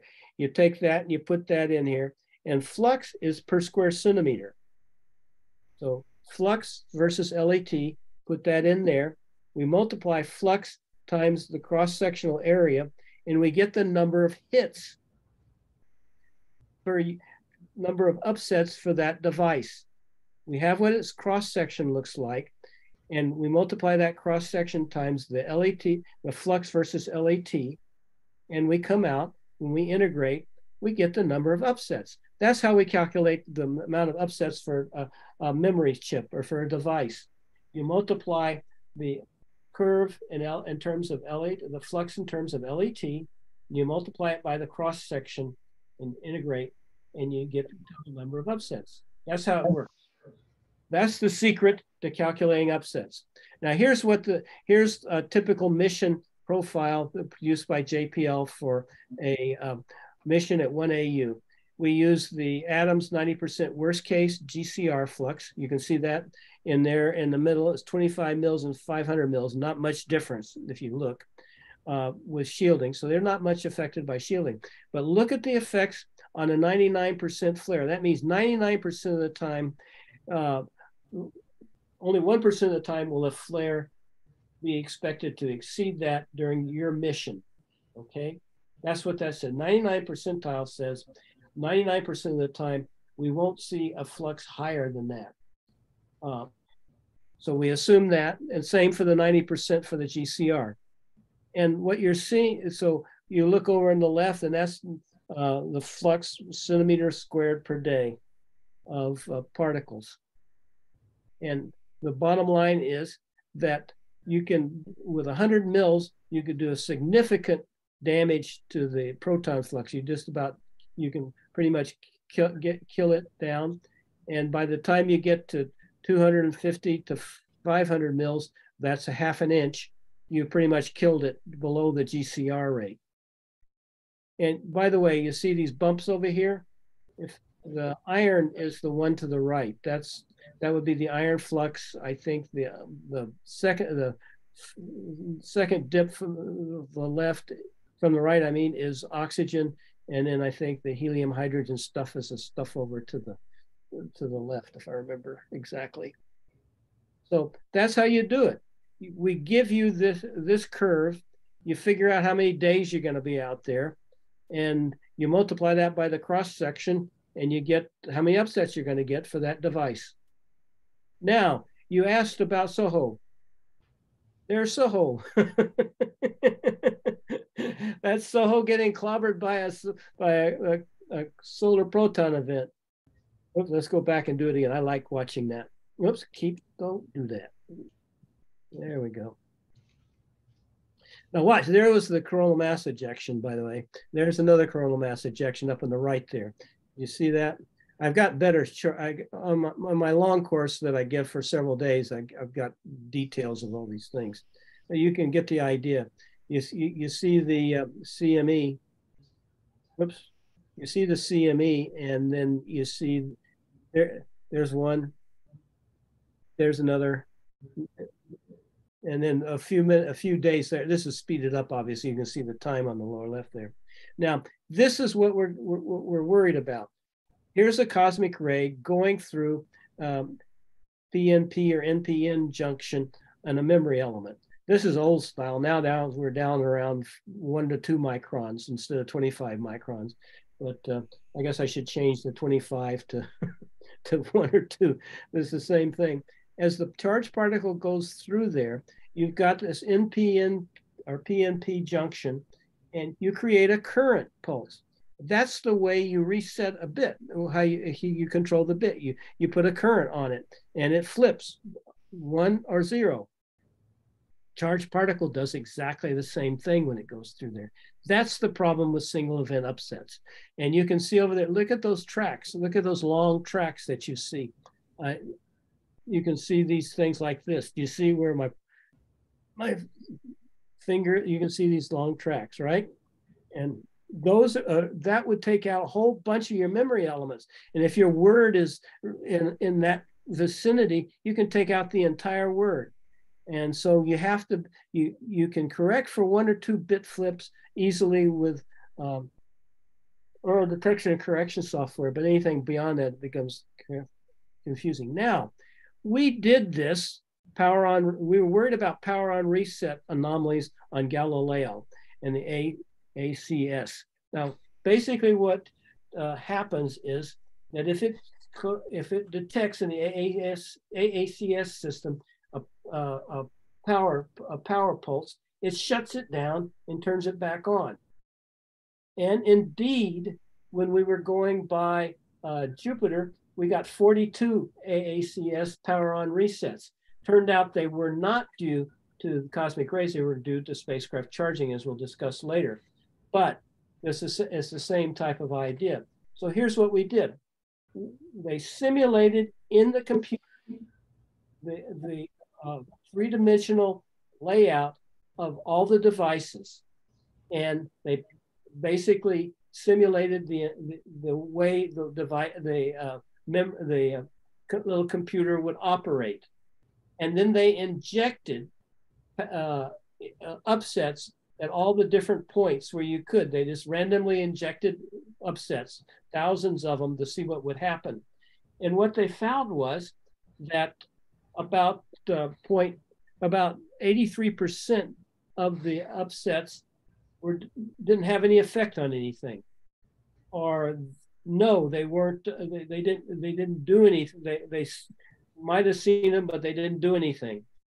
Reported, you can see about 2.6% of them were detected by the power on reset mechanism.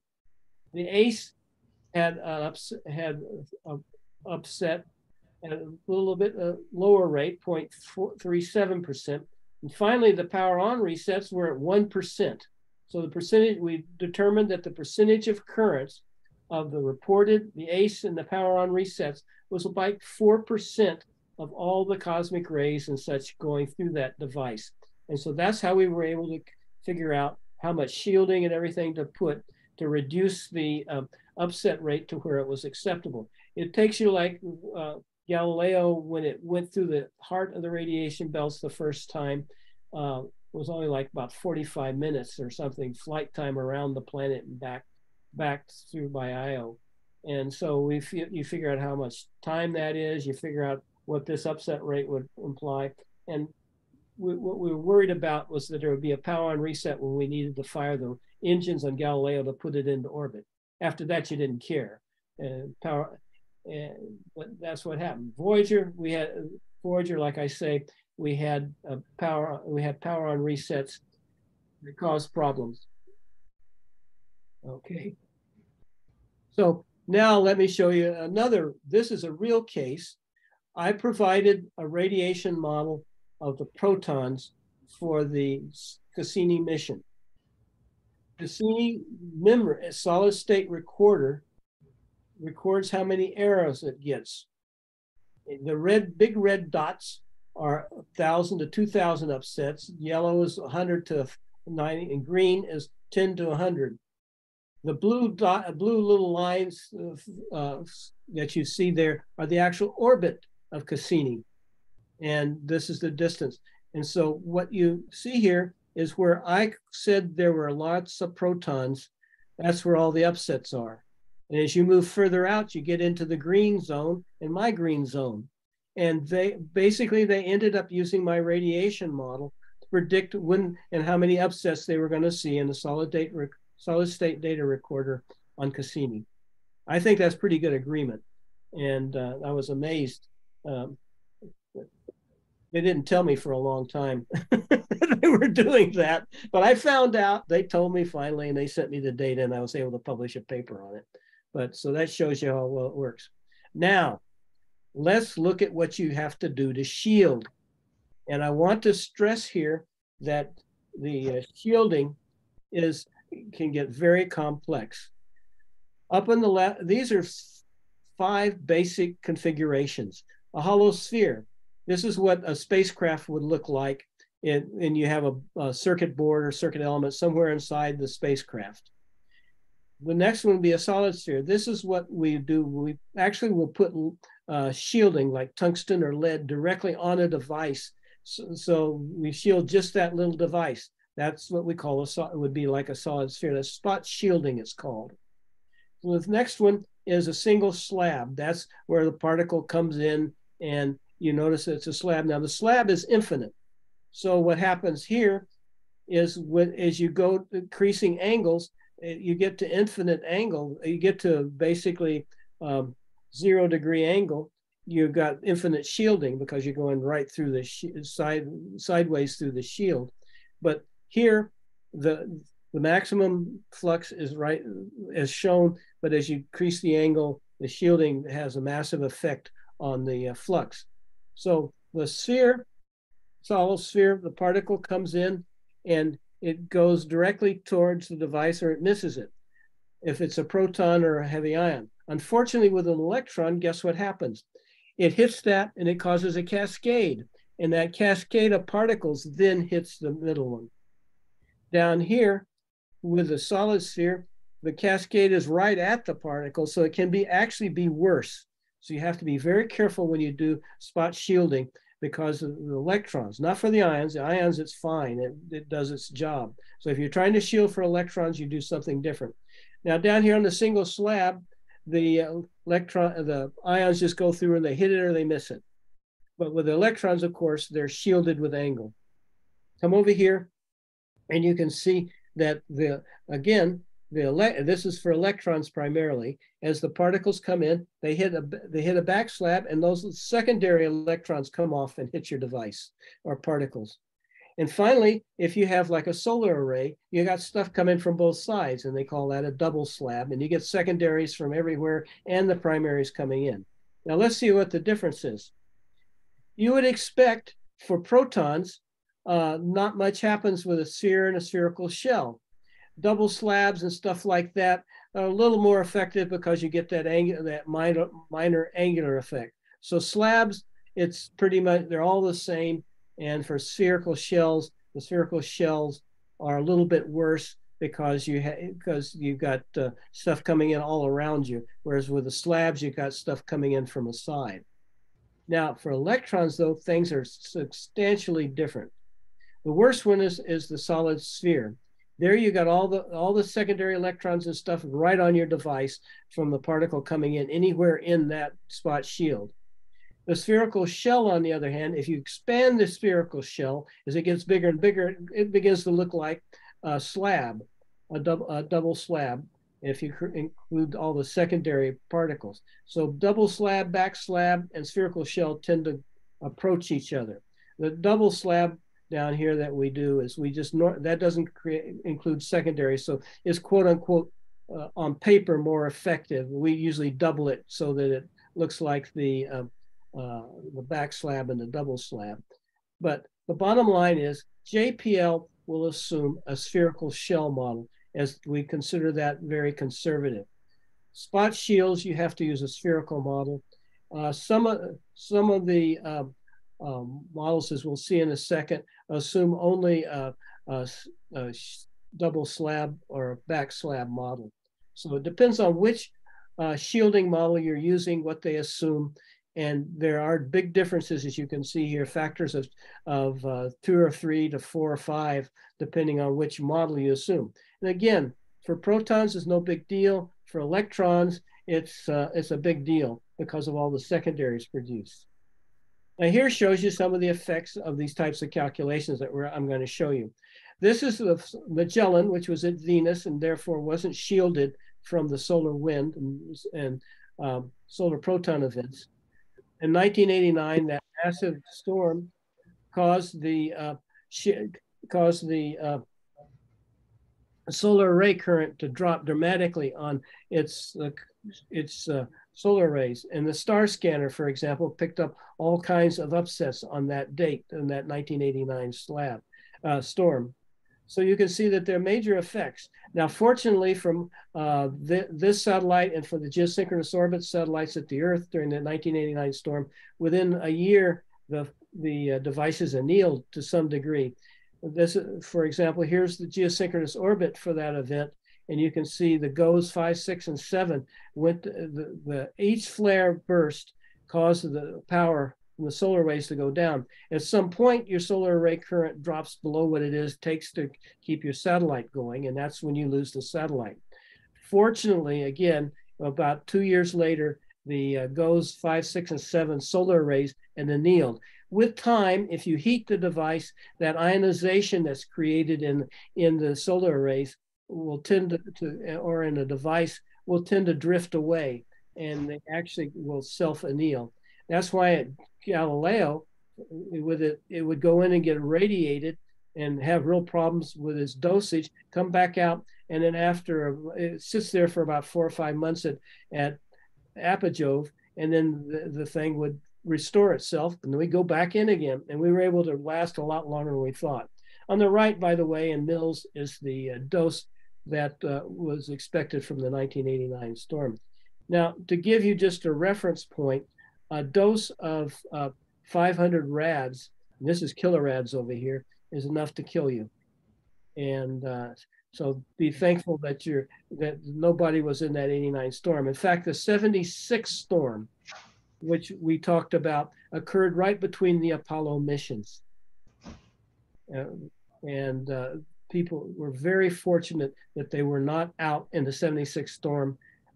There is, I don't know if you know, read Michener's book, Space. He describes a case in his thing. The astronauts are on the moon when the 76 storm hits, and he describes them crawling back to the limb and dying as they get to the ladder. Very dramatic. You might want to read that.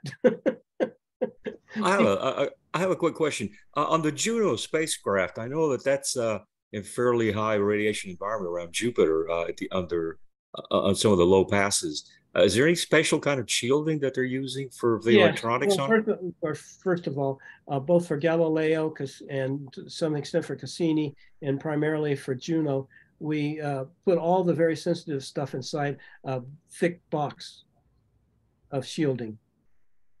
So is that just aluminum or any other special? No, tungsten. Oh, tungsten. Wow. Okay. And then the other thing that we did was the orbit, as I alluded to earlier, the orbit is polar. And the perigove is right over the surface of Jupiter. And therefore you pretty much miss the horns of the radiation belts. The apogee is way out where there's no radiation. You come swinging in over the polar caps, you come down, you do a brief, real few minutes swing through the horns of the radiation belts, and then you're over the surface and the equator of Jupiter inside the radiation belts. Now, what's happening is that with time, the inclination of Juno is slowly descending towards the equator. And we expect within the next 3 or 4 years, maybe, I'm not sure how long, I don't remember what the numbers are. It will move into the radiation belts big time, and that's when it will end. But the main thing we did was all the very sensitive systems and such are inside basically a vault. They call it the vault, and are heavily protected. And then Solar arrays will probably, we believe we'll start seeing some degradation, and then everything will go. But right now, it's still high enough inclination. It's not running through the radiation belts. That makes sense? Okay. Yeah, yeah. Thank you very much. All right. Now here's an issue. First of all, there are lots of ways to calculate the radiation dose. One of the simplest things you can do is you calculate how many grams per square centimeter in any given direction at the point you're interested in. So you take a circuit board, you put yourself at the circuit board, and you look outwards and calculate how much the shielding in that direction is. That's called a ray tracing code. And so you go outwards, and when you get outside the spacecraft, you figure out what the ambient environment is, and then you apply that ambient environment to the shielding, and that tells you back at your point how much dose you're going to get. So that's called the inside out method, or an inverse way of doing it. That's the simplest and quickest and dirtiest way. And there's FastRad and these programs listed down here on the right, and the references that you can go to. And that basically quick and dirty way of tracing what the radiation is. And we usually use that first off on designing the radiation shielding. We'll take a sensitive area, calculate back out what the total shielding is, because you can take, basically what you do is you take the mechanical drawing version of the model, figure out what the density of all the materials are, and just do a ray trace. And then that gives you the dose. Now, there are a lot more sophisticated programs. Virtually all of these programs take the exterior environment and shoot random particles at your spacecraft. Now, I want you to stop and think about what that means. Millions of your particles are not even going to hit the spacecraft, and a large fraction of those aren't going to go anywhere near your part. So you have to literally trace millions and millions of trajectories. But it's precisely what's happening in nature. And so what these things do is they do the little cosmic ray showers. They go and they take every radiation particle or photon, gamma ray, whatever you're using, even from the RTGs, and they trace them towards the spacecraft. They assign a uniform direction, randomly determined uniform directions, and fire them at the spacecraft. And then over time, at each point in the spacecraft, you build up how much the particles are going to contribute to the dose. And what you're tracking is everything. Is each material, you figure out what the secondary emissions are and all that, and you do the complete physics. In particular, Geont 4, MCNP are full 3D detectors, and they're very slow for applications, as you can imagine. CRIM is a heavy ion model strictly, and it's limited to a spherical shell aluminum shielding. That was what I was trying to point out. TRIM is one-dimensional only, and it only does Coulomb interactions, but it does protons and heavy ions. These are all readily available programs, by the way. ITS Tiger is one that we often use, and that's electron photon physics, and so it does your gamma rays and everything like that, and the cosmic rays, and it traces every physics step. I want to emphasize that you put a full 3D model of your satellite there, and you track at each step, each little DX that you move, you figure out what you're hitting and what's created, and it tracks all those bloody particles. Novice is the one we at JPL often use, and it uses adjoint. Basically, what it does is it does the same as the ray tracing, but on the way, but it starts at your point, and as it goes out, it calculates all the secondaries and stuff when it gets out. And then when it gets out, it takes whatever the incoming flux is, and then calculates for each of the different surfaces how many secondaries and such would be created. No secondary neutrons are included, though. So it's called adjoint. That's the other phrase for inside out, is adjoint. But it's very fast for our design purposes, and so that's what we use a lot of. So let's go to the next thing. This is when you clobber something. When a neutron or a heavy ion or something comes in, it can physically hit an atom. And when it hits that atom, it can create a vacancy, as shown on the left there, knock things out. and that atom in turn can knock things out. And so if you look on the right over there, you can see as the distance goes in, you basically are knocking things out of their matrices. And for electronic devices, NPN junctions, all that kind of CMOS, all that kind of garbage, their crystalline structure is very, very important. So you get a cascade damage in the silicon. Up until fairly recently, like about 10 years ago, displacement damage was not typically considered by people. But JPL has taken the lead in worrying about this, and because of the basic changes in semiconductor lattices and minority carrier, you can see here, basic changes in semiconductor lattice structures are becoming very important. And particularly they don't affect CMOS particularly, but they do the other new technologies that are coming along. And so like bipolar devices down here are very sensitive to displacement damage. So displacement damage is one of the other things that we take into account. You can see photonic devices particularly are also affected, and nuclear power sources next to you can have big displacement damage issues. So displacement has become a concern for JPL in particular and for NASA in general. And I just wanted to mention that as another type, one of the other types of doses that we have to calculate. So here summarizes all the different types of device effects and the radiation effects and the device effects. There's TID, this is dose, and there's that enhanced low dose rate effect, severe radiation hardening assurance problem, and linear bipolar devices. They're very sensitive to this low dose rate. In other words, if you test them at a megarad, and for a couple of hours, don't have a problem. You fly them in space at 100, a tenth of a megarad, and they have a big problem. And so you can see that's a big issue. Then the single event upsets. Remember, dose is energy deposited. Single event effects are ionization, basically, and you get protons and heavy ions, a variety of single particle effects. The biggest one is latch up. We really worry about latch up, because it's catastrophic. If you don't shut the device down, it can melt, literally melt. And then the burnout is where you get one transistor basically gets hit, and there's enough energy from that one particle to cause it. The same with gate rupture. That's a hard SU, it's frozen. That's how you lose bits in your memory. And then the single event functionality. This is weird. And that's also down here, single event particle induced transients down at the bottom. What happens is you can hit a device like a PC and it'll go into self-check mode. That's what happened with the, I believe is what happened with the Planetary Society's computers. But you basically send signals. If it hits the right spot, it'll send a signal into the device, and that device may cause it to do something you don't want it to do. And they're seeing more and more of this as devices become much more high density and complex. You basically can trigger instructions. And so that's really a pain.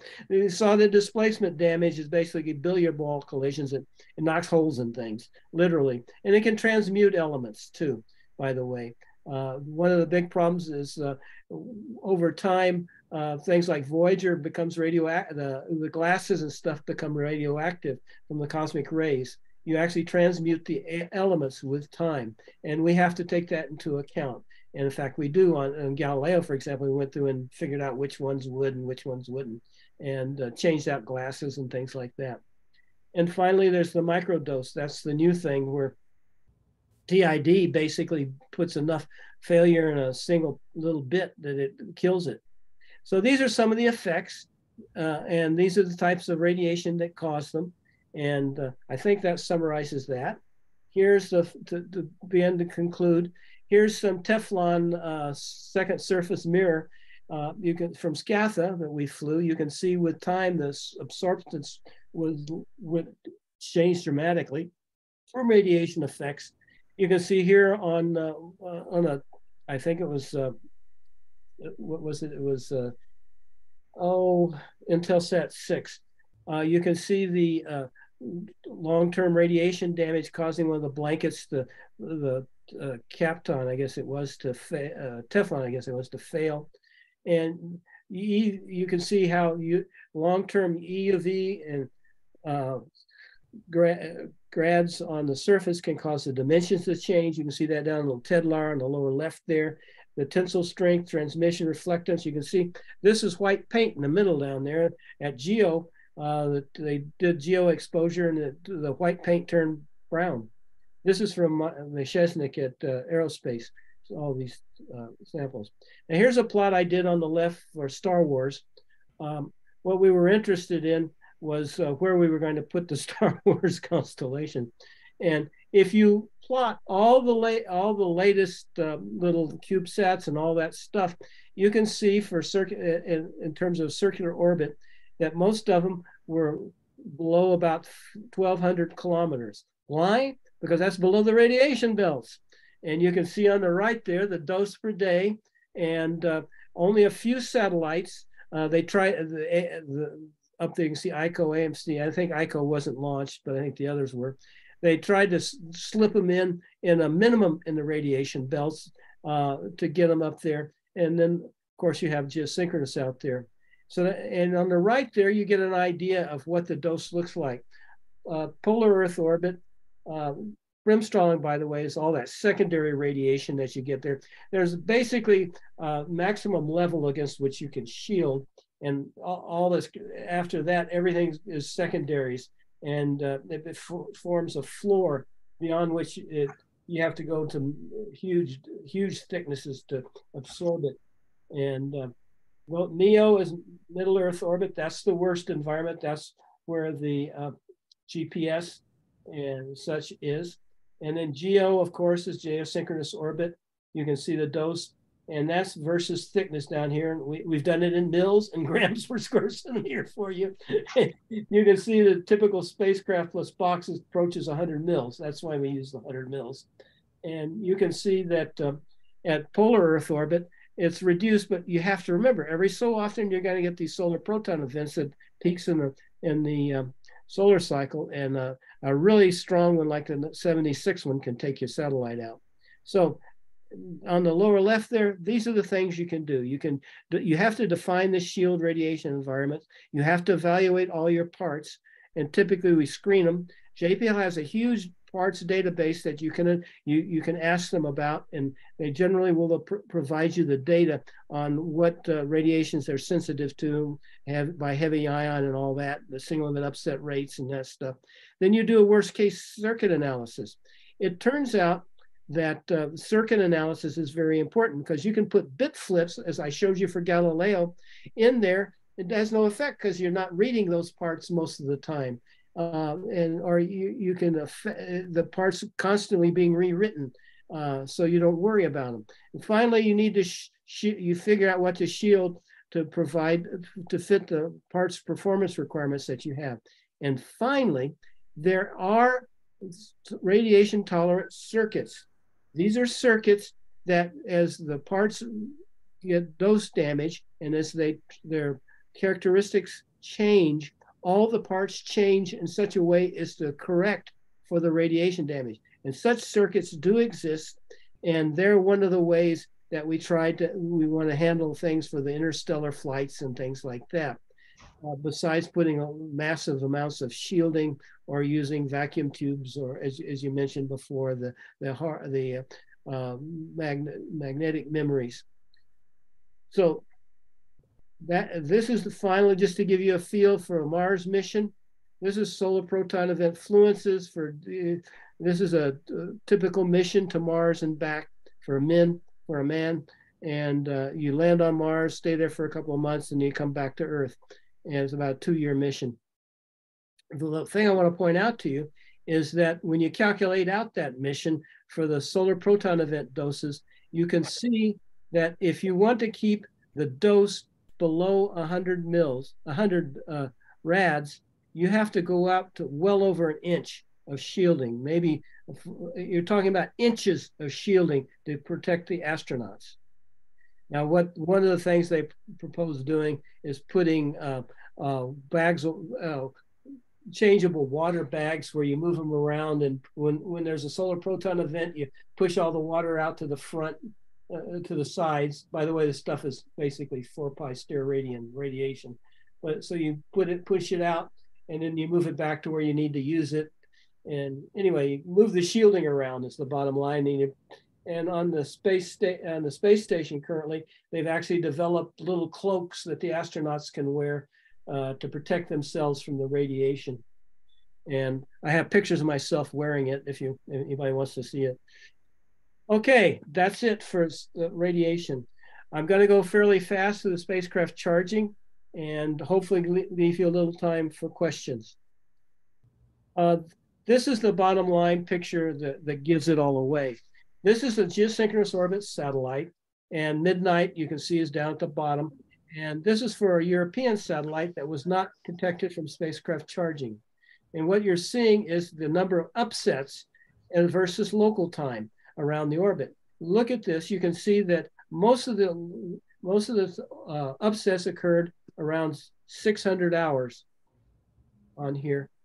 And this is by year. Now here's when we looked at the actual data from that orbit, in that region, we see the following. This is what's called a spectrogram. And what it is, the brighter it is, the more particles there are. This is energy down here around 0 eV.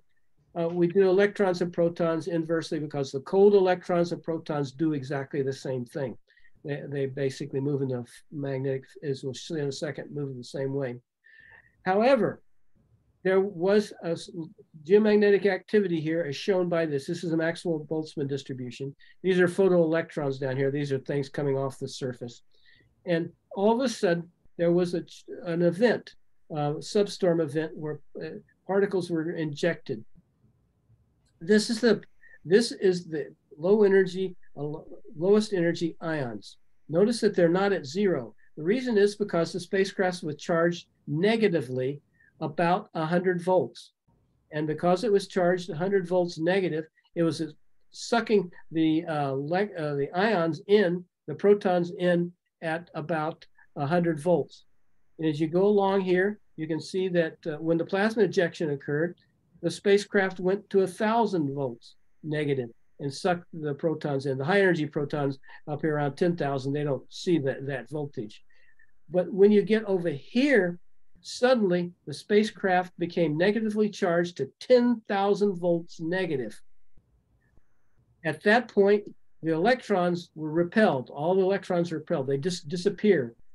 And the ions, the cold ions, are accelerated up to 10,000 eV and hit the spacecraft. And then you come out, this is because you're in eclipse. Turns out that you went into solar eclipse at this point, and the photoelectrons, which we'll see balance the charge on the spacecraft, went away. And the spacecraft was in the Earth's shadow, and suddenly there were no photoelectrons, and the spacecraft had nothing to balance, and it charged. That's the basic process. Now here's what we're looking at. If you look down on the Earth and towards the sun to the left, when you have a geomagnetic storm, particles are injected from the tail of the Earth. That is, the electric field of the Earth is intensified by the solar wind, and particles are V cross B, moving in the V cross B field, but they see this electron, dawn to dusk electric field, and that causes the particles to diverge. And in particular, you see the really cold electrons and ions going around towards dawn and around the dusk. The high energy protons, however, go to the left, and the high energy go clockwise, and the high energy electrons, however, go counterclockwise. And it's that pulse of ultra high energy electrons, typically around anywhere from 20 to 100 keV electrons, goes around towards dawn. And it's that intense pulse of electrons that cause spacecraft surface charging. Now let's see if I can explain surface charging to you. Basically, if you put a satellite in a plasma, the plasma itself is made up of roughly equal numbers of electrons and ions. And what happens is the electrons and ions come in and they catch on the surface of the satellite. Sunlight shines on the spacecraft and reflects photoelectrons. The photoelectrons are about, anywhere from a few EV to 20 EV, typically peaking around 3 or 4 EV, like a Maxwellian-like distribution. And they come off the satellite, and they're like nanoamps per square centimeter. Doesn't sound like much, but when you integrate over a lot of square centimeters of a satellite, that becomes a lot. The electrons and protons are, electrons, for example, are about 10 to 100 times lower than that. The ions, on the other hand, are another factor of 100 down. The reason is because the current is number times velocity. The electrons and ions have about the same energy with a factor of 2. As a result of that, the electrons have 1,863, if I remember exactly, of the smaller mass than the protons. So guess what? 1/2 mv squared for the electrons equaling 1/2 mv squared for the protons gives you a ratio of roughly 40 to 1. So electron current is 40 to 50 times more intense on the surface of a spacecraft than the protons at the same energy. Keep that in your mind. Now go to the right. On the right, this is just a laboratory experiment. If we take a plate and immerse it in a plasma, and plasmas typically are considered to be neutral, even number of electrons and ions, because they suck them in from somewhere. You bias that plate, you find that if you bias the plate positive to the electron, the ions are repulsed. And so their current goes to 0. That's the little dotted line there. Whereas the electrons are sucked into the plate. And you can see, as you go to the right, you can see that the balance current, the third equation down there, the straight line, you can see that as the current approaches the electron current to the surface. And so the electrons basically are sucked in. If you go to the left, look what happens. Initially, the electrons start to come down, the ions are sucked in, and at some point, you get to the point where the electron and ion currents are equal, and that gives you the balance, that point where the voltage is, where the two currents are equal, that's where the satellite will float, or the plate will float. And when you get 0 current to the satellite, if it goes either way, if one current is sucked in, then the thing will charge up to that opposite sign. In other words, if we have protons, if we have positive surface, it's going to suck in electrons, and until they balance out and repel protons, and vice versa. So where current balance occurs, that's where the voltage of the satellite will float. It's like a probe. Because if you go either way, you're going to repel one species and absorb more of the other species. And so the satellite is driven towards current balance. In the case of sunlight, the photoelectron current is so much higher than anything else that typical satellite floats at about 5 volts, maybe even 10 volts positive. Whereas when you put it in a shadow, it's going to balance primarily with whatever the mean energy of the electrons are. That's surface charging. Here's the actual detailed equations, and I'll show you how that works in just a second. Current balance is given by the total current to the satellite is the incoming electrons minus the incoming ions, the outgoing secondary electrons, those electrons that bounce off the surface, secondary ions that produce secondary electrons, that's the SI, those are electrons coming back out. There are backscattered electrons that basically bounce off. The secondary electrons, meant to say, are ones that are scattered back, whereas the backscattered ones are the ones that are reflected back, and they come back off. Basically, the secondary electrons come off with a low energy spectrum, whereas the backscattered electrons come off with a almost the same energy they went in. And then finally, the photoelectrons. So that's current balance. That has to hold. Then in any volume of space, you have to have Poisson's equation. I'm not going to go into it, but you have to have that. And then you have to solve for the time-dependent Boltzmann equation. Those 3 equations are how you solve for current balance and spacecraft charging. Now here's the trick. Turns out that if you have a surface immersed in a plasma, like a triode or a diode or anything, a diode, for example, and you bias the thing positive, you suck electrons towards the positive node. Now what happens is as the electrons go towards the positive node, they shield the electrons from the electric field behind them.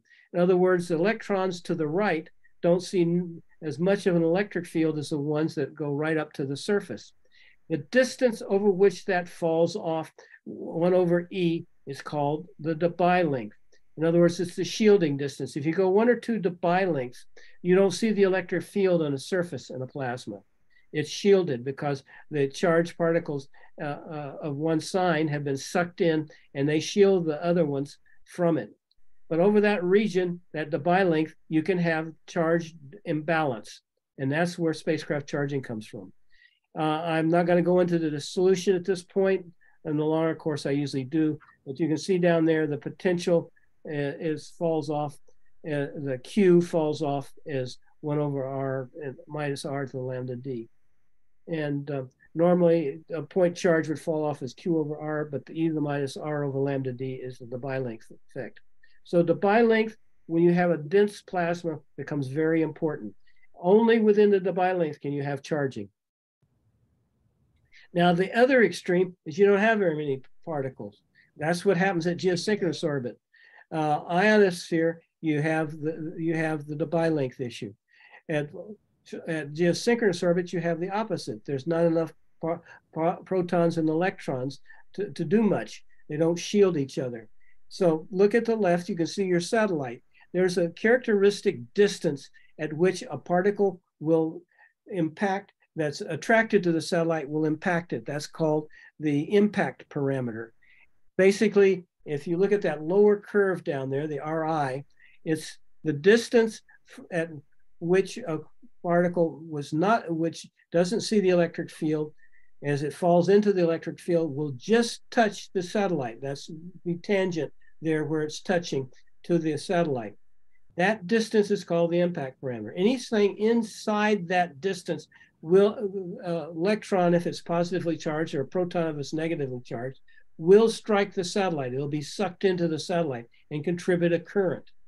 So you can work that distance out on the right. Energy conservation, 1/2 mv squared out in space is equal to 1/2 mv squared over 2 times the potential drop.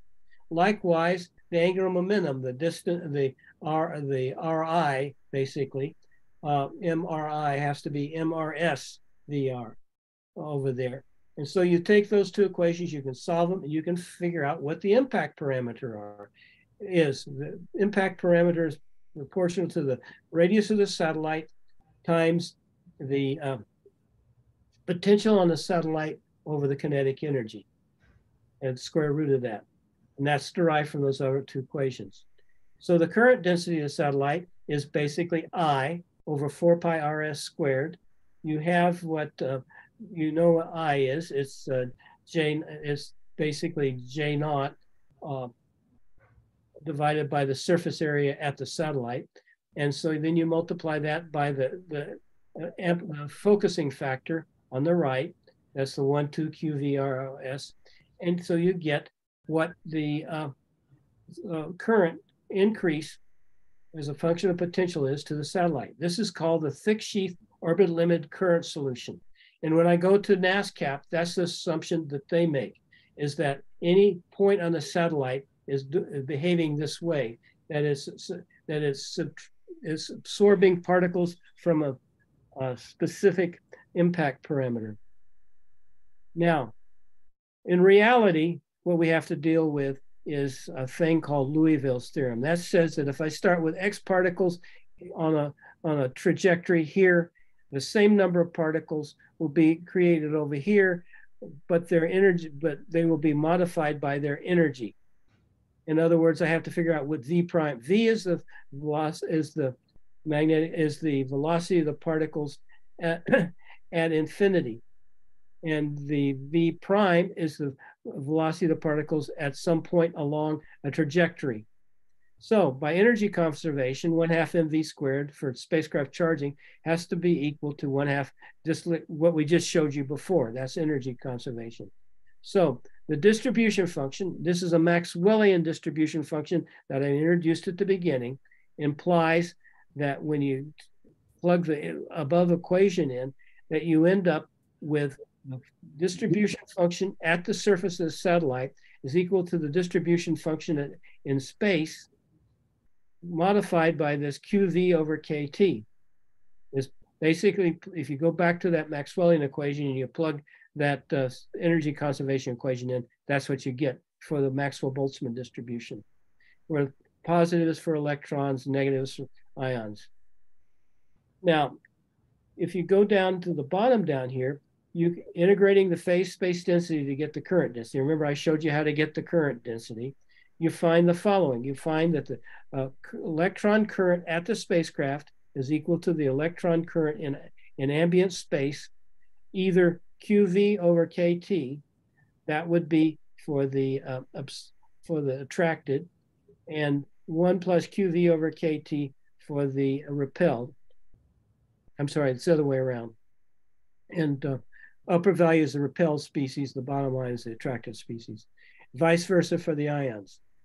So that's those are the 4 equations that are basically used in spacecraft charging to first order to get what current balance is. So the current at the satellite for electrons and ions are, if it's the repelled species, it's the upper.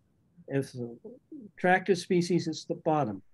Now, let's use those values. So for a negatively charged spacecraft, writing those equations out, we find that the current to the spacecraft is equal to the current in the ambient environment for the ions that are repelled, 1 minus QV over KT, minus J naught E QV over KTE for the electrons. That's the attracted species. Now, I'm just take my word for it. QV over KT is basically, the first order is 0 because the potential energy, the voltage on the satellite is typically a lot less than the kinetic energy of the ions. And so we're going to make the approximation that that's 0.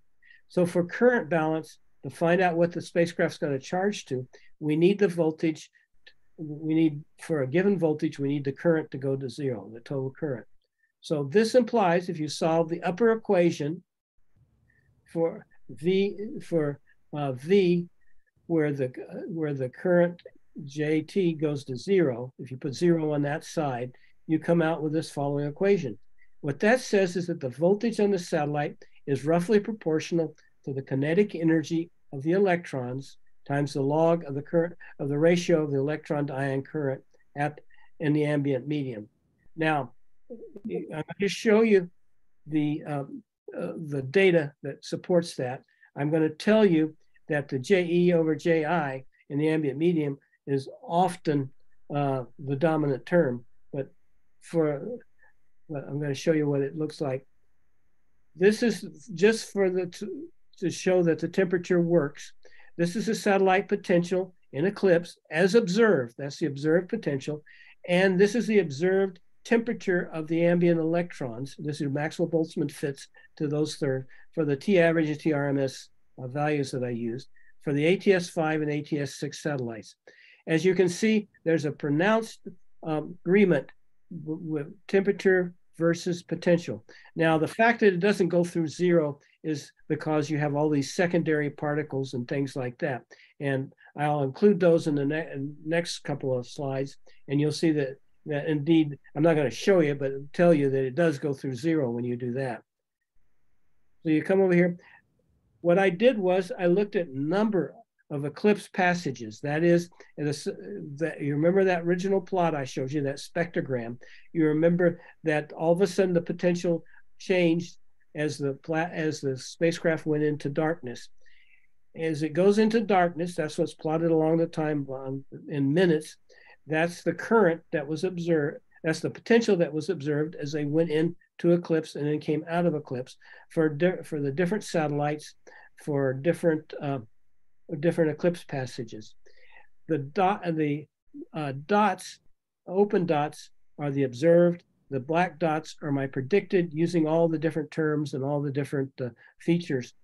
So I think I did a pretty good job. I published a paper on this showing that you can accurately predict the potential of a satellite that goes in and out of eclipse. And notice what the potentials are.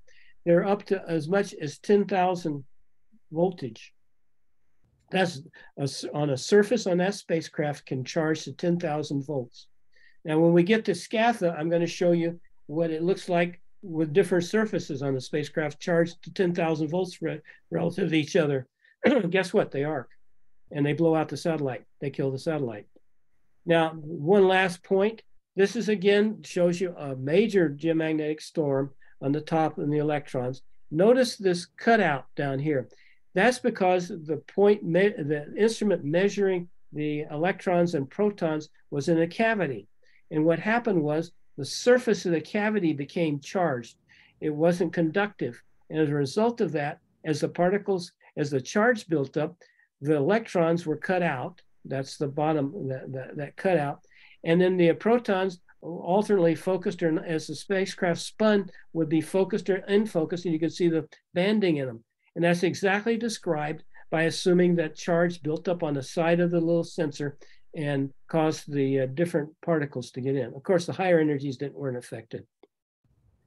Now, this is a typical model that people can make, that people have made of satellites. This is for Pioneer Venus, where every node, those dots with the circles on them, are external to the spacecraft. The other stuff is internal. So at each one of those points, there was a resistor, a capacitor assumed, and a current measurement.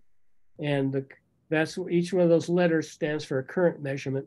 And you can see all the resistors and inductors that they modeled for their spacecraft circuit model. And from that, they were able to calculate in detail the potentials all over the satellite. And we're going to see that in this following movie. Now, this is the SCATHA program, Spacecraft Charging at High Altitudes Mission. I'm going to walk away for a minute. This is about a 5-minute movie, and want you to watch it, and hopefully you can hear it. Now, this is some of the results from the movie. I'm sorry, from the SCATHA program, and you're going to see this in the movie. This is where we saw the high probabilities potentials, the cross-hatching areas there. And again, you can see the highest potentials were in the midnight to dawn area. And then the dots are where we have discharges. Now, I call your attention to all the discharges near local midnight, which is what we expected from surface charging. The dots around the other side are from a different cause internal electrostatic discharge, and we'll go into that in a little more detail in a minute. And this is to give you some idea. They had a discharge monitor on one of the lines on the spacecraft. And unfortunately, we didn't measure above 7.4 volts, but there are definitely voltages well above that. These are the number of pulses and their amplitude that we saw on a wire inside the spacecraft from the discharges on the external part of the spacecraft. And these, several volts, 7 volts is certainly in the range enough to do serious damage to your spacecraft circuitry. Fortunately, actually, SCATHA was knocked offline 3 or 4 times, totally turned off. We had fail-safe mechanisms that if the spacecraft was shorted out, it came back on again after a few minutes. There was a separate thing that turned it back on. And we had to use that because the spacecraft was literally knocked offline by the discharges going in and out of eclipse. Now, this is what the SCATHA satellite looked like. This is the NASCAP model that you're going to see, different materials. All those different materials on the left are listed there. And this is the simple model they made. And here it goes. DoD Space Test Program, B-78-3 satellites. Both were developed under the Joint National Air Force Spacecraft Charging Technology Program. This is the NASCAP computer model of the SCATHA spacecraft. It has a central cylindrical body with 4 long booms sticking out and several scientific instruments. The SCATHA satellite was designed to study spacecraft charging. Orbiting spacecraft always build up electric charges, simply from being in space. Depending on the space environment, this may or may not cause problems.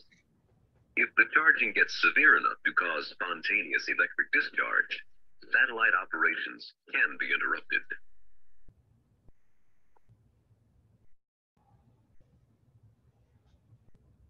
A spacecraft is surrounded by electric and magnetic fields, and it is constantly bombarded from all directions by charged space particles. These space particles, electrons, and ions shower the entire spacecraft's surface. At certain locations, SCAVA has particle detectors to count the incoming particles. SCAVA also carries particle emitters, field sensing devices, and material charging monitors. The particle detector illustrated here can rotate to sense particles from various directions. It is these particles landing on the spacecraft that cause spacecraft charging. In a quiet environment, such as this, charging problems are minimal. But in an extreme environment, the ions and electrons become much more energetic and can cause costly discharges.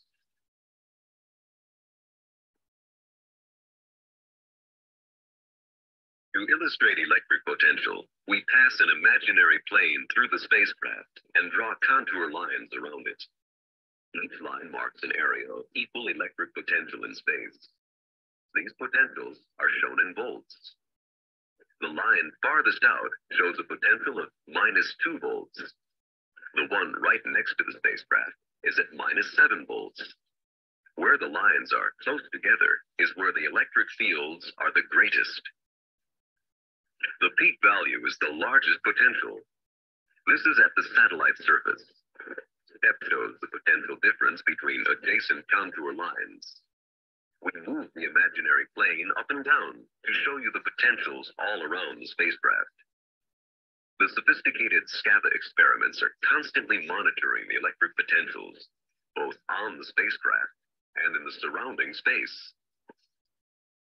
In a moment, we will show you a sudden change from quiet environment to substorm environment. This will cause a rapid accumulation of charge on the spacecraft.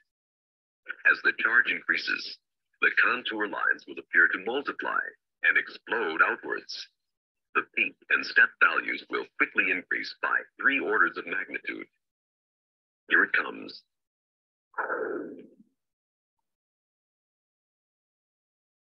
During the substorm, charging occurs in 2 separate phases. In the first phase, potentials increase suddenly to several thousand volts. But in this phase, the contours still have the same shape. They follow the boom outlines, and no discharge occurs.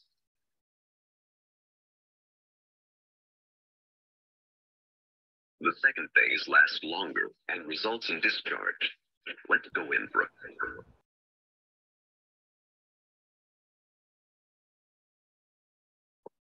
Now the contour lines close up. They don't follow the boom outlines anymore. This shows an irregular electric field. The field strength increases until this is the disruptive discharge. The uneven charging resumes, leading to another discharge, and another, interrupting satellite communications. This type of repeated discharge is at best a nuisance. At worst, it can permanently damage sensitive electronic systems. The satellite is now in a highly charged state, as it might be just before a discharge. Each part of the satellite has its own unique charging characteristics. The right and left hand boom tips, for example, are charged up to -9,000 volts, while the bottom boom tip is at only 3,000 volts negative. The physics of this complicated process would be impossible to understand without high-speed computers and the advanced programming techniques of NASCAP.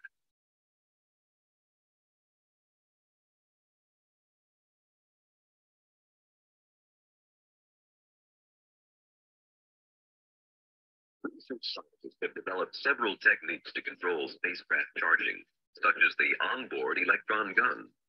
With this device, negative charge is simply shot out into space, which makes the spacecraft potential more positive. At first,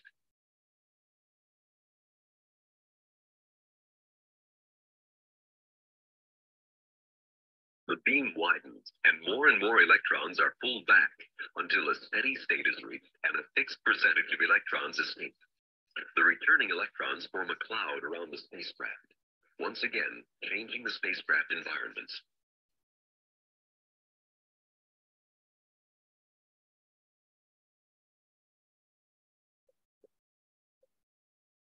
This is just one of the innovative techniques being developed by the Air Force and NASA to improve the reliability.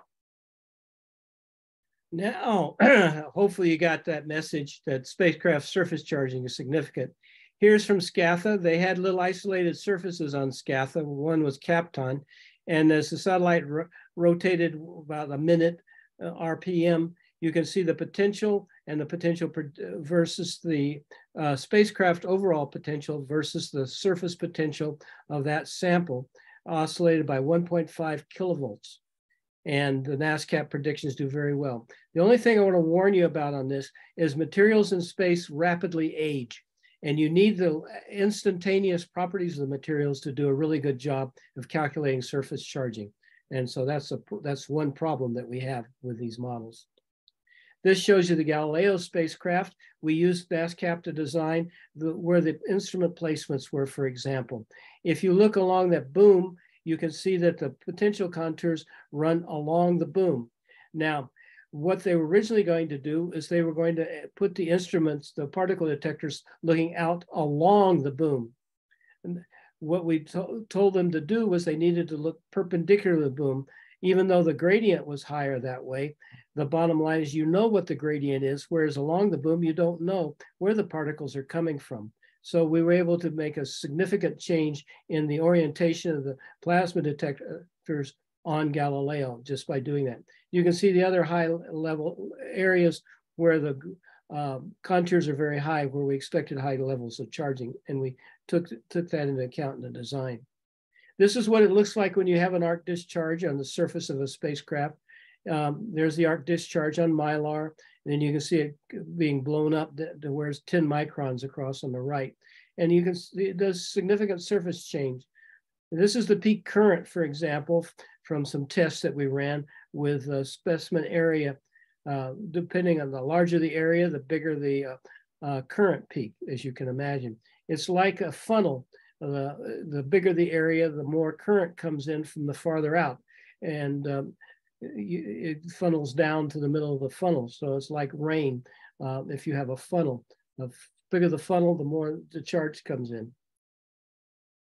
These are some other issues for space station. This is the solar array from space station in the ionosphere.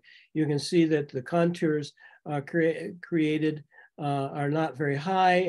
It's most tens of volts. But if you put a body back there, that body is not immersed in the plasma, and so it can charge pretty much to whatever it wants to. For example, if you put Aurora Borealis on a near polar orbit, which the space station does, and we do have this problem, you can charge bodies up to several hundred volts in the wake of the big solar arrays.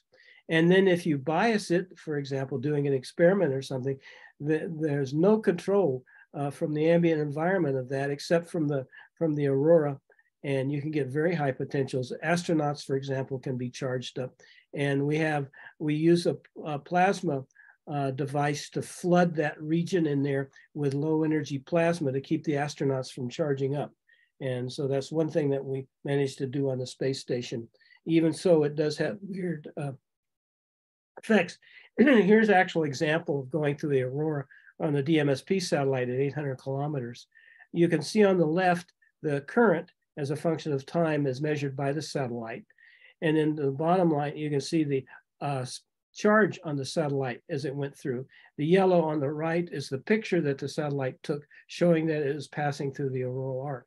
And so you're getting up to several hundreds of volts even on a low altitude satellite like that. This gives you a distribution of the aurora relative to the magnetic axis pole of the Earth.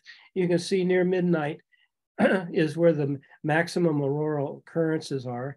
It's only a few percentage of the time, 1/4%. If you, the red is 1/4% of the time. But even so, the aurora can cause damage. shown here. I was given the problem of figuring out what happened to the JPL Adios Midori satellite. And the first thing I looked at was the aurora. And sure enough, when the satellite, 20 minutes after an aurora occurred, the satellite failed. On the right, you can see the so-called KP index, which measures the geomagnetic activity at the Earth. And you can see where the Midori power drop occurred. So bottom line is geomagnetic activity very clearly wiped out the Midori satellite as it passed through the aurora and caused us a lot of pain. One final feature, I'm not going to go too much into this, but if you take a solar array and you have little wires between the solar arrays that are not coated, what you find is you scan across the surface up to about 100 volts, you see whatever the voltage is at that wire. And it goes basically stays around 0 till you go over the little wire, and then it goes bangs back and forth. And for negative voltages, that's ions are attracted. So you see that on the right. For positive voltage, electrons are attracted. But if you go over about 300 volts, something very strange happens. It turns out that electrons, when they come in, knock out a cloud of particles. And that cloud of particles shorts out the surface, and you get what's called snapover. The whole surface, if it's negative, if it's positively charged, looks like it's negative. And it looks like it's one conductive surface. On the other hand, for protons, you start to get arcing at 300 or 400 volts between the little wire and the surface. So you're damned if you do and damned if you don't. This is what that arcing looks like. This is a European Eureka solar array panel that was brought back. Anyway, this is a guideline for you. This is a chart we've developed that tells you as a function of latitude for a circular orbit where you're liable to pass through both regions of high voltage. The Earth is the worst environment for surface charging in the solar system. And it can get up to as much as 20,000 volts. Some people have claimed 50,000 volts. And you can see basically this is the aurora extending down to, this is the latitude. Basically what you do is plot your orbit in terms of altitude and latitude on this plot, and you can tell when you're going to run into high voltages. So this is a tool that you can use to determine space surface charging. Now to test for it, we have an arc discharge. We use the one on the left, the one on the right's the official arc. We use the one at JPL on the left. You walk around the satellite and you arc it, and to see if it responds. We did that with Voyager, and by golly, it did. It blew out the computer. So we had to go in and filter it and do all sorts of things. But even so, we had 42 power on resets when we went through the internal radiation belts at Jupiter, which we'll see in a moment.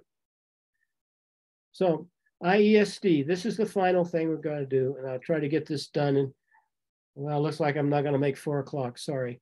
It should be only about 10 or 15 more minutes.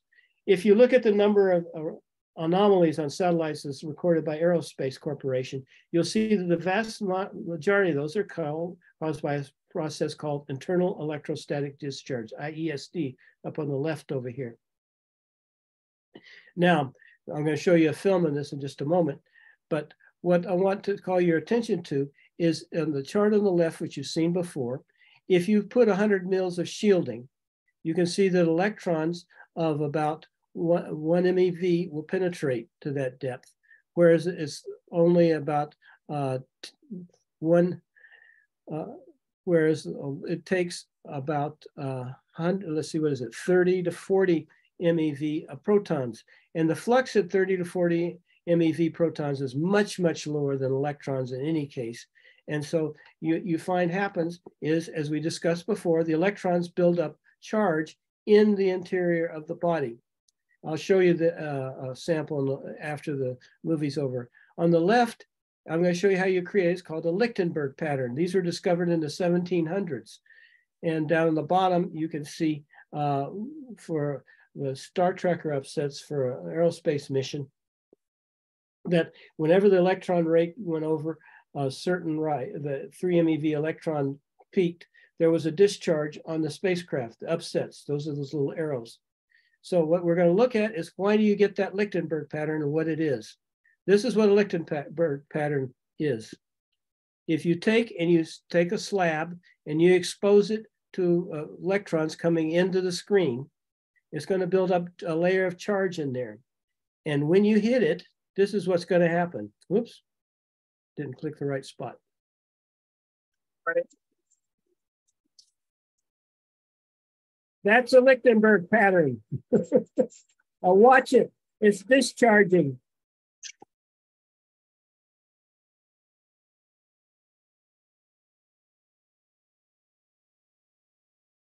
Now, what was that? Well, what's going on is that charge, the electron charge, builds up. And at some point, about 10 to the 7th volts per centimeter, when it gets to that high a voltage, between that and the surface, if you tap it, an electron will pop out. That electron leaves a little ionized path. So 2 electrons will pop out. And then you get what's basically inverse lightning.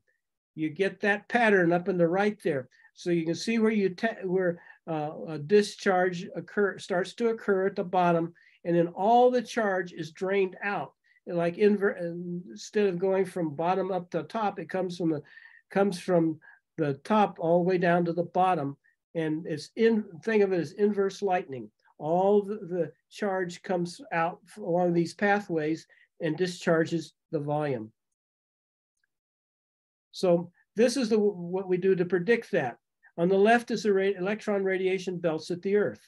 On the right is when the total charging flux under 30 mils of aluminum as a function of picoamps per square centimeter. We find that when you get 10 to the 10th or 10 picoamp when you get 10 to the 10th electrons per square centimeter, which is equivalent to picoamps per square centimeter, you'll find in less than 10 hours, you'll get an electrostatic discharge. Sure, and that's what you saw in Scatha around near noon and stuff.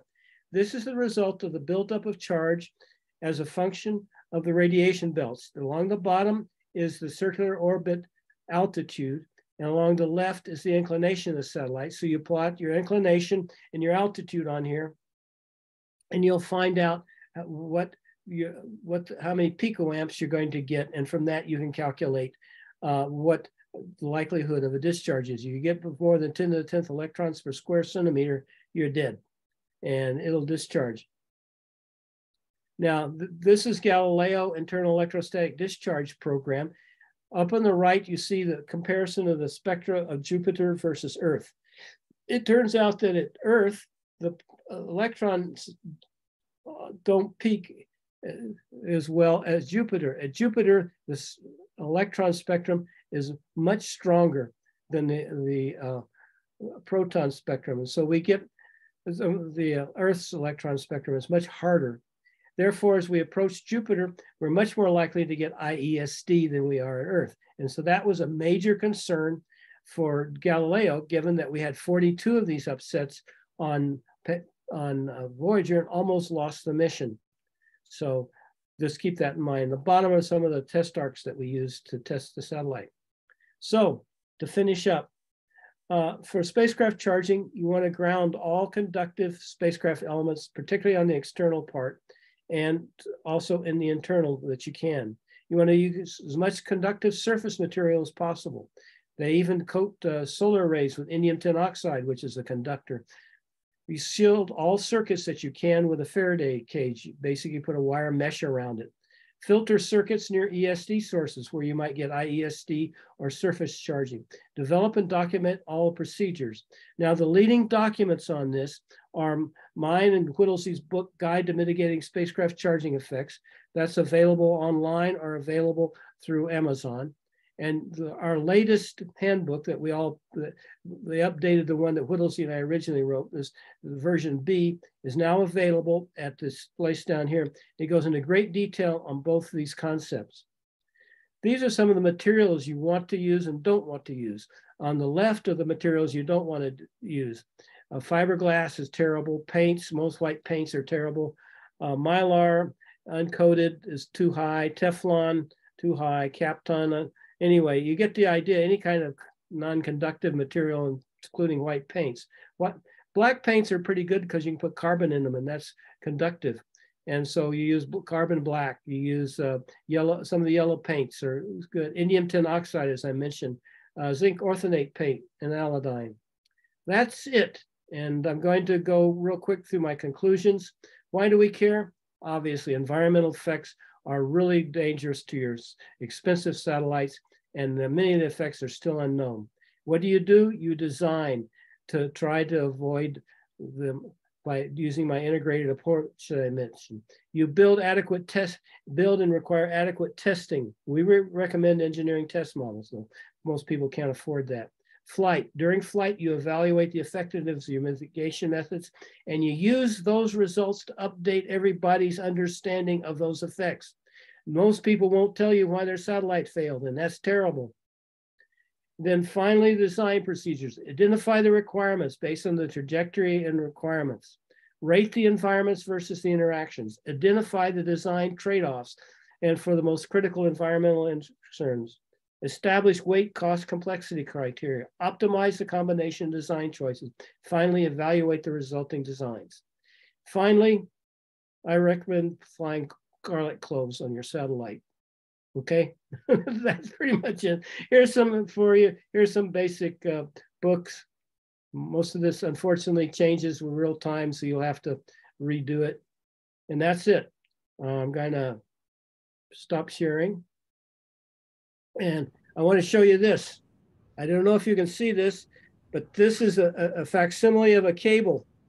And they shined electrons in from one side. And by the way, this is the way they cure electron cables. They use 1 MeV to 2 MeV electron beams, and they build up charge in the cables, and they can explode while they're sitting on the ground like this. And so it's, I've listened to IEEE meetings where all they did was discuss about don't do it, don't cure your cables using electrons. So that's it. I'm ready for questions. Somebody got a question? Thank you. This is amazing. Yes, I think Tasha raised hand. Tasha, do you want to speak out? Your mic is enabled. Yeah, go ahead. Tell us. Hi, I had a question for your trapped radiation belts diagram, like quite a few slides ago. I was just wondering, maybe you could pull it up real quick, but I have to go back to sharing just a minute. Yeah, sure. But so for the Earth one, there was quite an asymmetry between the left side and the right side. I think it was slide 38. 38. Okay, let me see if I can get there. Yeah, maybe the arrows on your computer keyboard might be fast, but I don't know. Yeah, let's do this. Let's do it this way. Come on, I can do it this way. This one? 38. Oh, maybe it's not updated on my Zoom yet. Is it trapped radiation belts? What is it? Which one is it? Yeah, it is that one, but slide 84 is still showing up on Zoom. I'm sorry. I didn't catch what you said. It is that trapped radiation belt one, but for some reason slide 84 is still showing up on Zoom. Oh, your sharing is paused. Why is it paused? I don't understand. You should be able to just click play, maybe. I'm trying. Participant has enabled closed caption. Who can, let me see, what's this?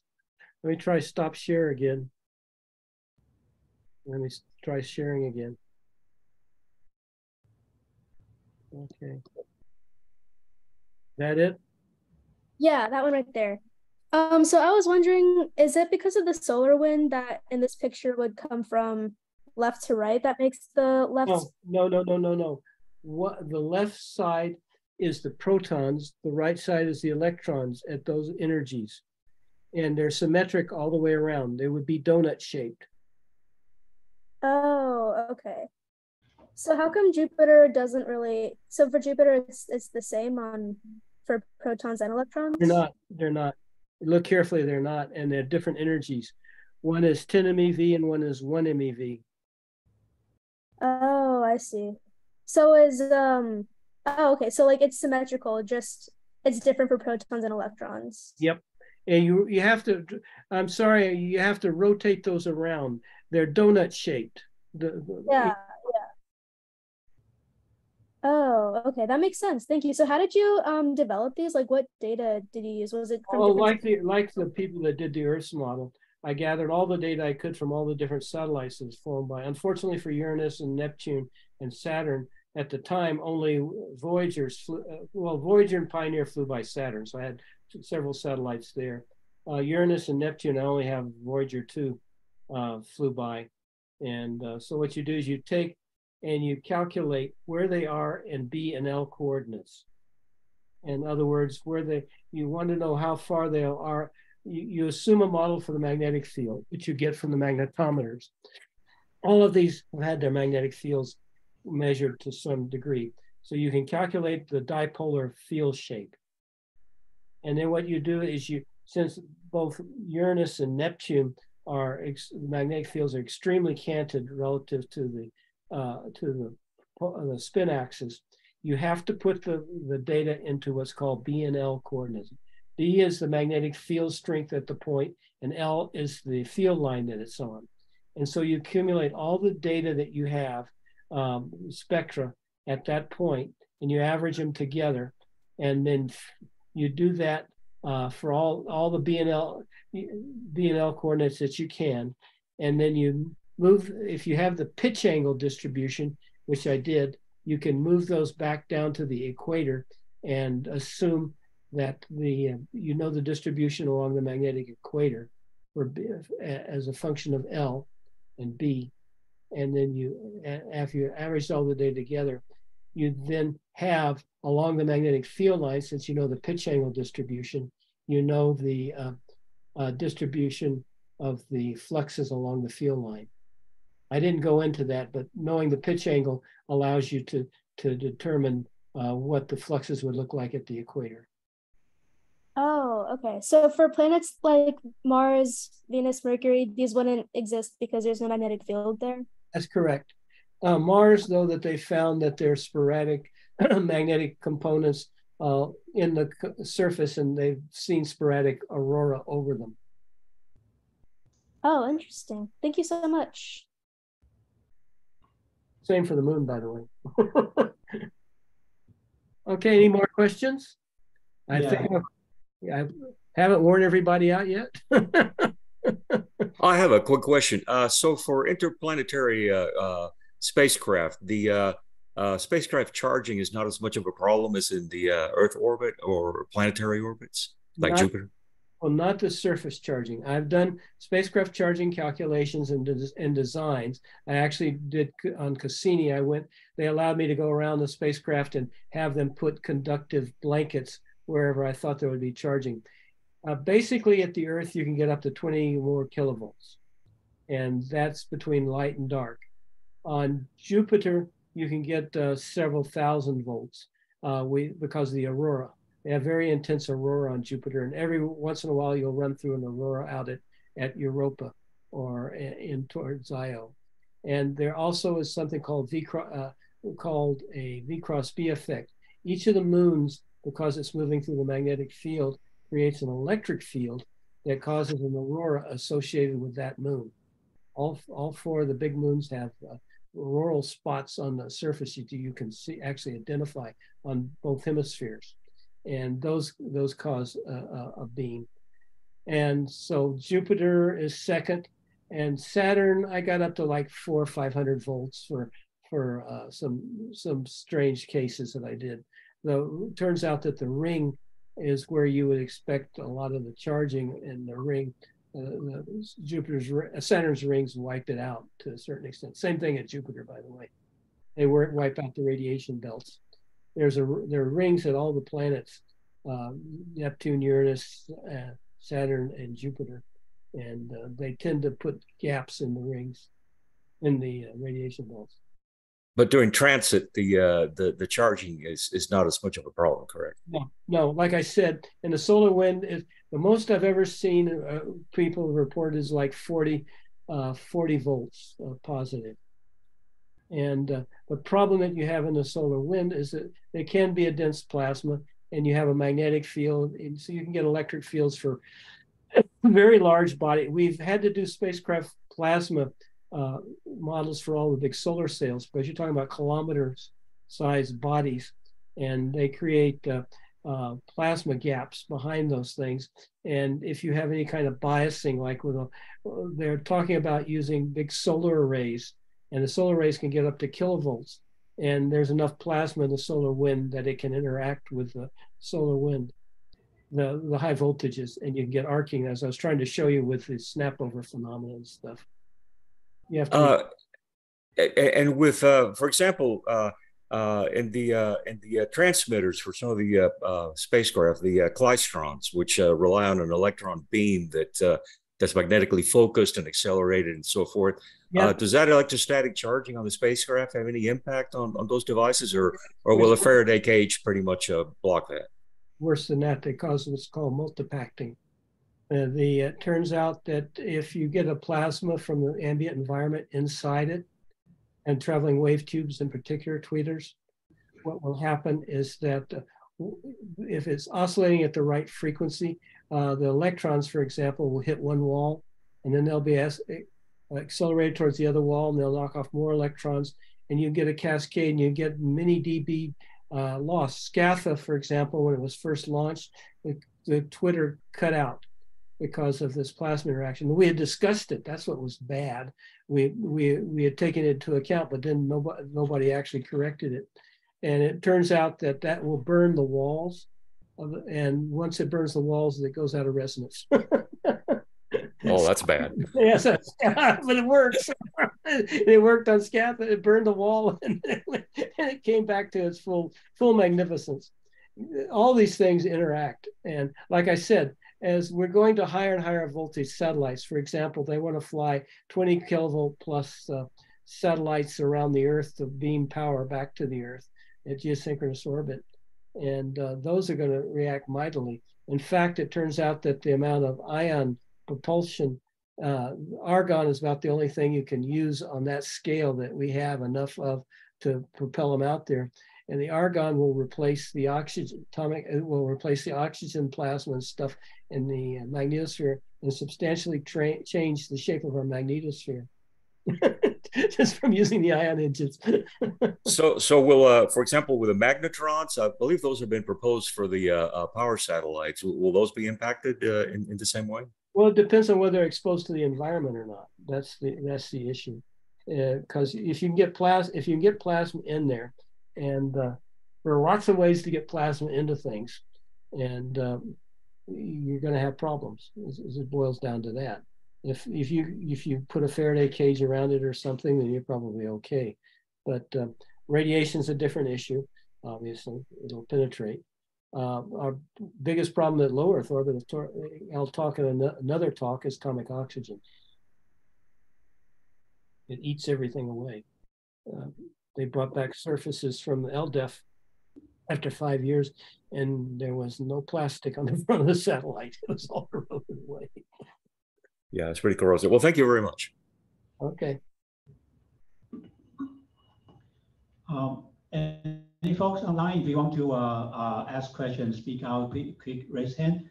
We have a question here from Martin, Mr. Horowitz. What mitigation can you use on analog circuits?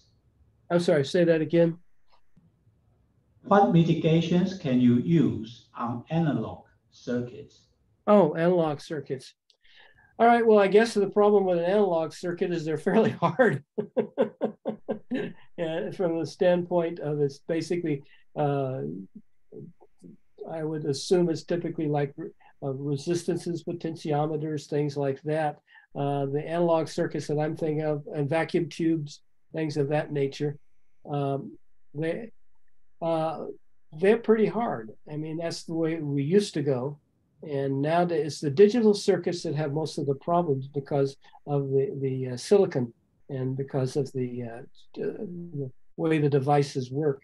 I would say that for analog circuits, you're fairly robust, as best as I remember. And like the discussion we had at the beginning, if you use vacuum tubes for analog circuits, if I remember a lot. And can you give me an example of an electronic part that you might use? Resistors are relatively hardened, and So you don't typically see much effects on those. Some are, but most of them don't. Diodes, I guess, are pretty hard. I would say no. I'd say that analog circuits are in and of themselves typically harder than digital circuits. Well, I could be. I see. There's a question from Mr. Seiya, Mr. Shimizu. He said he had a question about the correlation charts of step 1 to through step 3. I'm not so sure which the chart number. It talk about the correlation.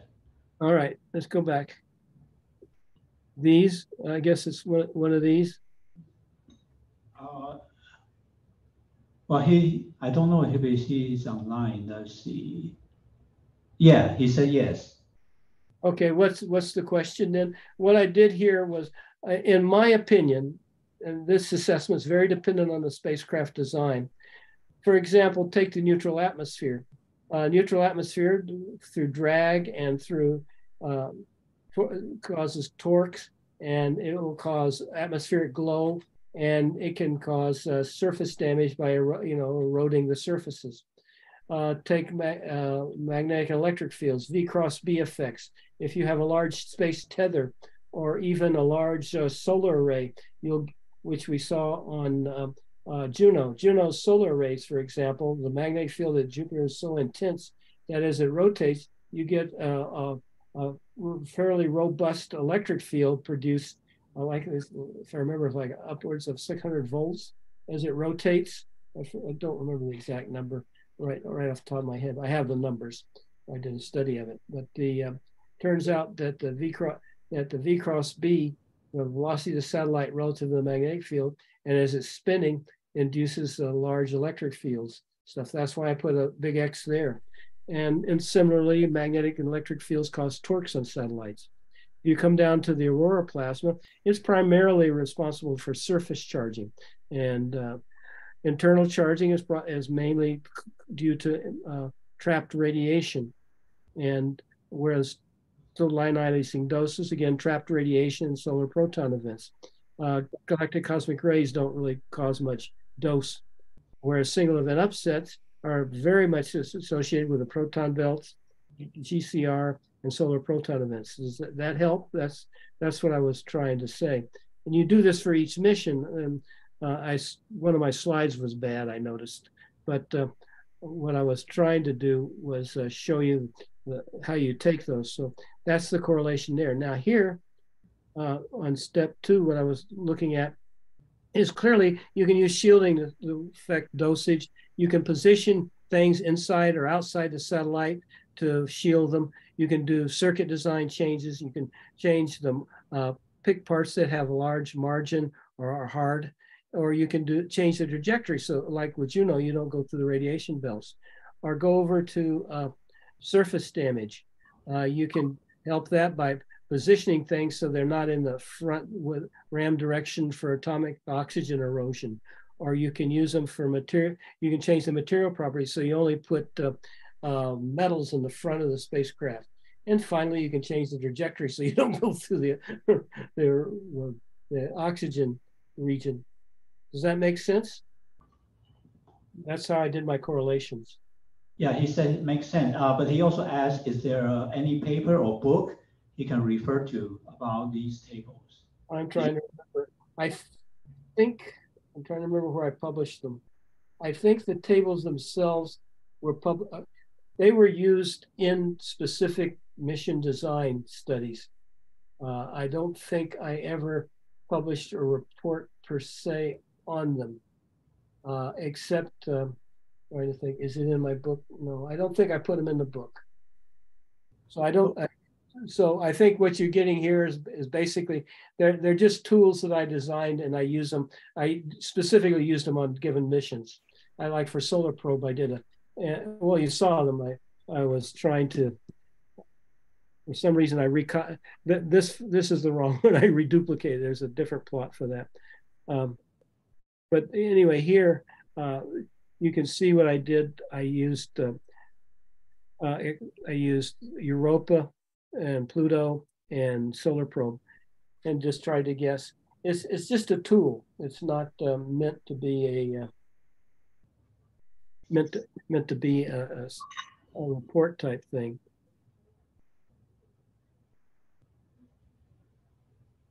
Okay. Yeah, very good. Yeah, he says thank you very much. He cannot speak out in his environment, so he and his chart. There was a question from BK, but I think you answered it. He basically was asking what is the difference between the radiation from the sun and the cosmic.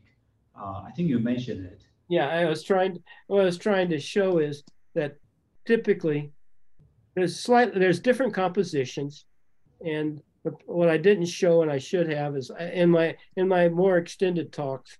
What I usually do is I show to the left from about here. Can you see this? Yeah. Yeah. 1AU cosmic ray nuclear species Yeah. spectrum. Yeah. Can you see my pointer? Yes, ISM GCR. Yeah. If you move to the left from about 100 MeV, actually you can see where the peak is. From here over, it is affected by the solar proton events. They come down like this. In other words, the spectrum is like this. This is the absorbed GCR interstellar, and this is then the and I have the plot to the left. I just didn't show it, and on other plots.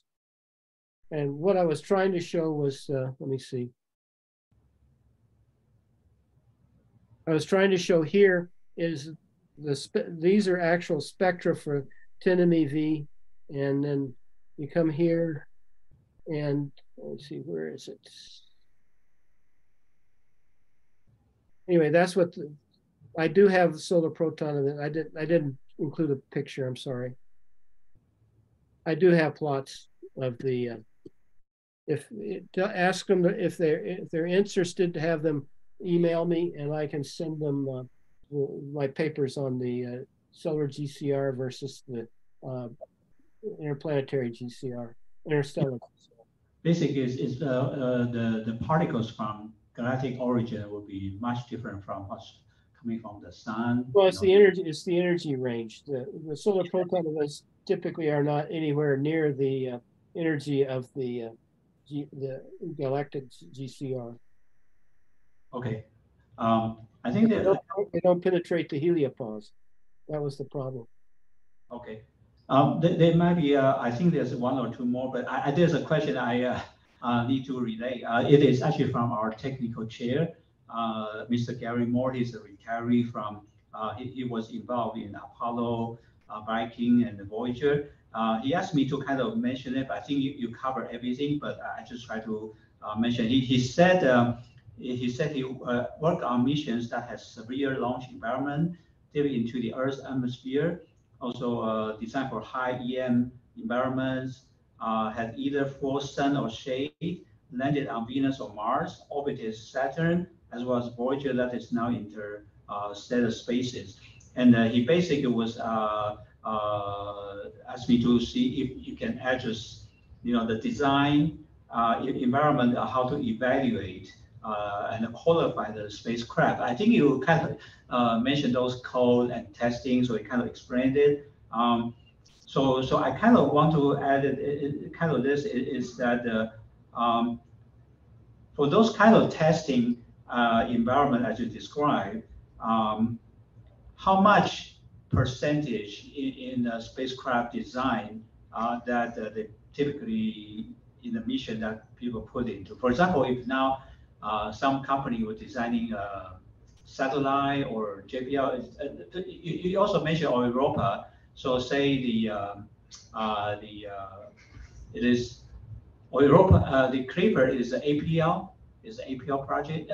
How much effort do they actually go through all the thorough testing, evaluation, simulation in order to test all the aspects, different angle, different type of proton. Okay, I got the idea. I can explain. First off, the most severe environment of all is the launch environment. Okay, and we at JPL, I mentioned the Galileo mission. They were testing in the launch environment when they over-tested and broke the antenna. And we have big anechoic chambers in which we vibrate and shake the hell out of things. We actually record with big speakers and stuff, the launch environments. I've been involved in lightning strikes on the Apollo, what we do on shake, rattle, and roll. And I mean, in thermal environments, everything is simulated as best you can. If you're flying a $2 billion mission or more, you do everything you can. I mean, Class A and Class B missions are tested till they fall apart, basically. And ideally, we'd like to make a engineering model and test that.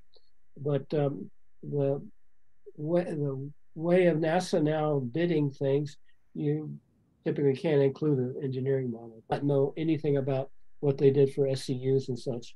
I'm sure some of our people probably helped them, but I can't give you specifics.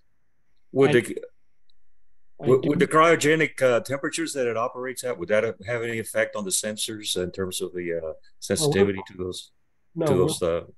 Yeah, worse than that. The spacecraft charging, the IESD is extremely bad because the charges are, the materials become less conductive and such, and this charge is easily stored in the cold stuff. And they had to take a lot of special steps to test at really cold temperatures to see what the conductivity and everything was. And same with radiation dosage effects. If you freeze stuff, the dose effects can be worse because basically if you warm things up, the current, the charges that are buried in the device will drift away and you anneal. There's a lot of self-annealing that goes on in the spacecraft, and you don't have that so much on JWST because it's so cold. And I guess you knew that they got hit by a big meteor that they weren't expecting, and it did some damage. Fortunately, they were able to correct for it, but right off the bat, they got hit by one. I did measure that environment for Star Wars on the way to the moon with Clementine, but I don't think they used our numbers. Yeah, that was a pretty bad ding on one of the mirrors for the telescope. Yeah, because I mean, it's such incredible pictures that come out from it. I was just curious why you don't see any of the effects. Well, you get SEU effects for sure, but what you do, I was trying to show you with that picture of Andromeda Galaxy. Even with that one, what they do is they take a picture a little later, and they average like 10 to 20, hundreds of pictures. You average them together, and all those little bits and things go away. That's the simplest thing to do. So it's a matter of stacking a lot of good pictures. Yeah. Oh, okay. You do some form of stacking to get rid of that crap, and it goes away. And of course, as I was trying to tell you, that what we do sometimes is we fly 3 computers, and then they vote. And so you take a picture, you got 3 different pictures, you compare them, and same as stacking, only it's an instant in time. Thank you. Okay, so Dr. Garrett, you're saying that like a JWST, they actually put a major effort try to study project. So they're probably also doing the study over there. Well, I did a lot on that. Okay. Yeah, that's why I only retired in January. I was still working on it through January. Very interesting. That's the most recent. Yeah. And so no, that's the Jovian radiation model. They've had me keep updating that and modifying his stuff with the Juno data and everything like that. As the Juno data comes in, we've been trying to use it. I tried to get particle detectors on there, but they wouldn't do it. But working with APL, some of their instruments and some of the imaging instruments have noise that you can use, that we use to back out some of the spectra at high energies. Okay, I think I already touched it. Oh, you're recording again. Okay. I think Bree asked a question. Bree, can you speak up? Yes. Hi, Dr. Garrett. I was interested to get that $2 document that you were talking about that AIAA wouldn't print, and maybe if I could also email you regarding like papers, if you had an email or something, I might be able to contact. Well, I think Ken has my email. Okay. Okay. I will let him discreetly distribute it. I don't want to put it up on the screen or anything. Okay. Yeah, that's right. Well, maybe I could talk to him after. I had another question. So I wanted to see the slide you put towards the end. You put 2 references, and I was trying to write them down, but it went by really fast. Well, I think he's recorded all this, so you should be able to stop. Okay, when he posted, I guess. Yes. Okay. It will be posted tonight or tomorrow. And the problem with the references is they are dated. I haven't updated. I've taught this for a number of years, 2 or 3 times a year at JPL and all the NASA facilities and stuff. And then several organizations have copied every one of my slides. So you will have a shot at seeing them again. Okay. And then also, I was wondering, you talked about certain like erosions of the front materials of spacecraft, and then I was wondering, you specifically mentioned metals, but does glass also erode like similarly? And yeah. No, but now that's going to be my next talk. Okay. Oh, okay. But yeah, basically when you bring surfaces below 800 kilometers, everything is oxygen erosion is a dominant issue, and it's a real mess. What you find is that the back of the satellite's all crudted up, all kinds of outgassing and stuff like that. And the front is pristine, clean metal and glass. Glass is pretty impervious, and some metals like silver and cesium, if I remember. I think cesium is included, but silver will go right away. And they like to use silver for solar array things. I got in a big argument with the Japanese on that Midori thing because turns out that they used silver wiring. Silver is a very good conductor, so they like to use that for the solar array wiring. And it will actually be eaten away because silver forms a tarnish, and that tarnish flakes off. Oh, interesting. And then also for the kind of like when you're talking about the electronic, the heavy ions, especially, I believe the heavy ions, what we were concerned with regarding the displacement damage. Yes. So I was wondering about making some kind of like analog circuit that try to store some bits in some bytes in etched glass. And I know it's not exactly the same, might not be the same type of displacement damage, but would you think maybe like if there was like etched glass with like very tiny etchings like that those ions could. It depends very much on the glass. It turns out several of the optical manufacturers, I have some handbooks, for example, where they list what the radiation damage is, because glass will darken, and depending on the trace elements they put in there will become radioactive. And so you have to be very careful about the glass that you use because of the possibility of becoming radioactive and darkening. Darkening is a real problem in glasses. Okay, great. Thank you so much.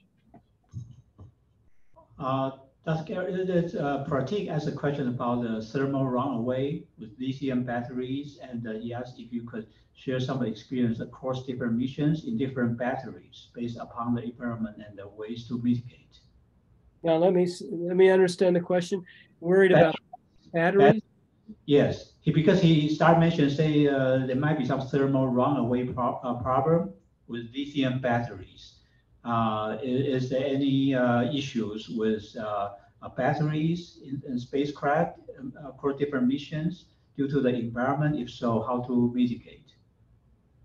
Well, the only things I know about batteries, because we had it happen on Clementine, is that most batteries, if you discharge them, you have a real problem they won't recharge if you drive the charge down too far. And we flew lithium hydrogen batteries on Clementine, and they forgot to turn the batteries off when we went into eclipse, and the batteries went down to 0, and the satellite died right off the bat. And then I was informed in the middle of the night that I needed to call the JPL director to inform him that JPL had forgotten to turn the satellite off, so we killed it. Fortunately, nickel hydrogen batteries don't have that problem. And so when they came back into the light, the satellite charged right back up, and we had a perfect mission on that in that respect. So no, batteries, the biggest things that I know about is that most batteries, if you go below a certain level of charging, you can't recover them. You have to be very careful about that. I know that latch up can cause that problem, burn out devices and short out the batteries.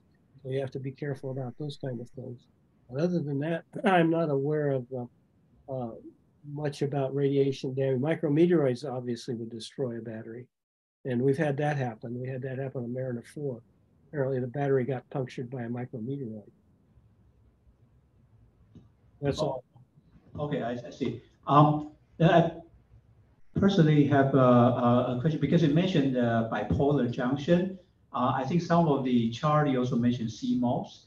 Did you see any significant difference between the BJTs and like a MOSFET or CMOS type of different device? Unfortunately, I get confused with all that. I had the list there. My colleague Alan Johnston is my go-to person. We usually present this together. He goes into all that detail. I do not, the different part types. He gave me that list that listed the different part types in that one chart, and it lists which part types are sensitive to which effects. Remember the one I'm talking about? Oh, okay, I understand. And because this is related to my next, well, it's kind of not really related, but my next question was, these days, the company like TSMC, they are making even down to, 1 nanometers, this kind of EUV processing chips. And then you're talking about this. So do you think that the device, when you get smaller and smaller, actually the one question is even go to like a quantum bit, qubits, but we don't want to get there. But just talking about it, is this actually better, softer, or harder when you go to? Well, first of all, it depends very much, obviously, on the device family that you're talking about. Okay. But I have a plot that I did not show that was put together by the European Galileo projects, and it shows that as we go smaller and smaller feature size, the failure rate, the sensitivity to the dose and microdose and stuff has gone up dramatically. And so there is a significant limit on this currently on the size of the device that you can make if you want to prevent problems with radiation damage. In fact, I think it was Wang. Their servers were having a problem because they were getting single event upsets on the ground. They built them, the device sizes got small enough that they were having massive single event upset effects.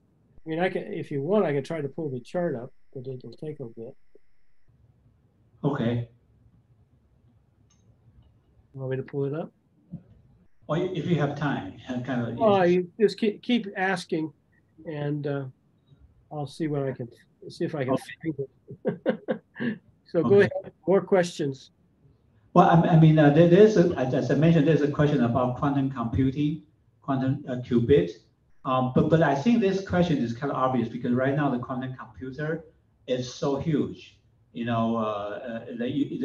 basically use Joseph junction. They need a very huge laboratory. I don't think that's actually applicable for space. But I can tell you, Dr. K, I did see a paper. I don't have it right now. They're actually talking about the radiation effect on quantum computers. So I don't. If you have any inputs or insight, you're welcome to share. Well, first of all, let me see if I can share this with you. Okay. This isn't quite what you asked, but I do have the chart. I know where it is now, but Anyway, let's see if I can, where am I? I don't see, where's the, trying to find, there we are. There we are. Okay. And so I'm going to see if I can share. See if I can share this. Well, you're putting an answer question from BK. BK is asking when is the next session. This will work out with Dr. Garrett for the schedule. So we'll come up with the number 2, lecture number 2. Can you see this? Yes, yeah, this is very interesting. That's one part of the answer. I'll have to. So you got that. You take a screen dump. That's what I did. Okay, let me see if I can find the other one real quick. I know where it is. It's going to take me a second. Okay, let me see. Putting it together, I think that's where it is. Let me see. It's going to take a moment. Take it easy. Well, go ahead. You have any more questions? I think that it is. I think we're more toward the end. Bree, if you want to ask a question, you can speak up. Oh, thank you. I have one more question. I was wondering if there are facilities, maybe by JPL or someone else that you know of, that small companies trying to make small sats can maybe like rent their facilities and to test about these like kind of like electrical like space environment effects, or if is it better to just like build my own our own test equipment using like old like CRT monitors or something. Yeah. Well, I have a better suggestion for you. You go get your latest smoke detector, take out the americium source and plop it down in your device. And that'll do lots of single event upsets. Oh, okay. And did you say it's a cesium source or what kind of? Americium. Americium?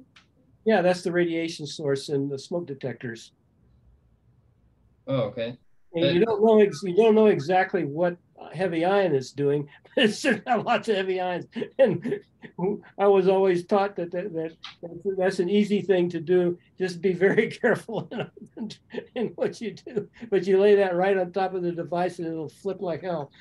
Anyway, do you see, Ken, do you see this? You have to also remember that it depends on the type of device, with CMOS, dipole, whatever it is.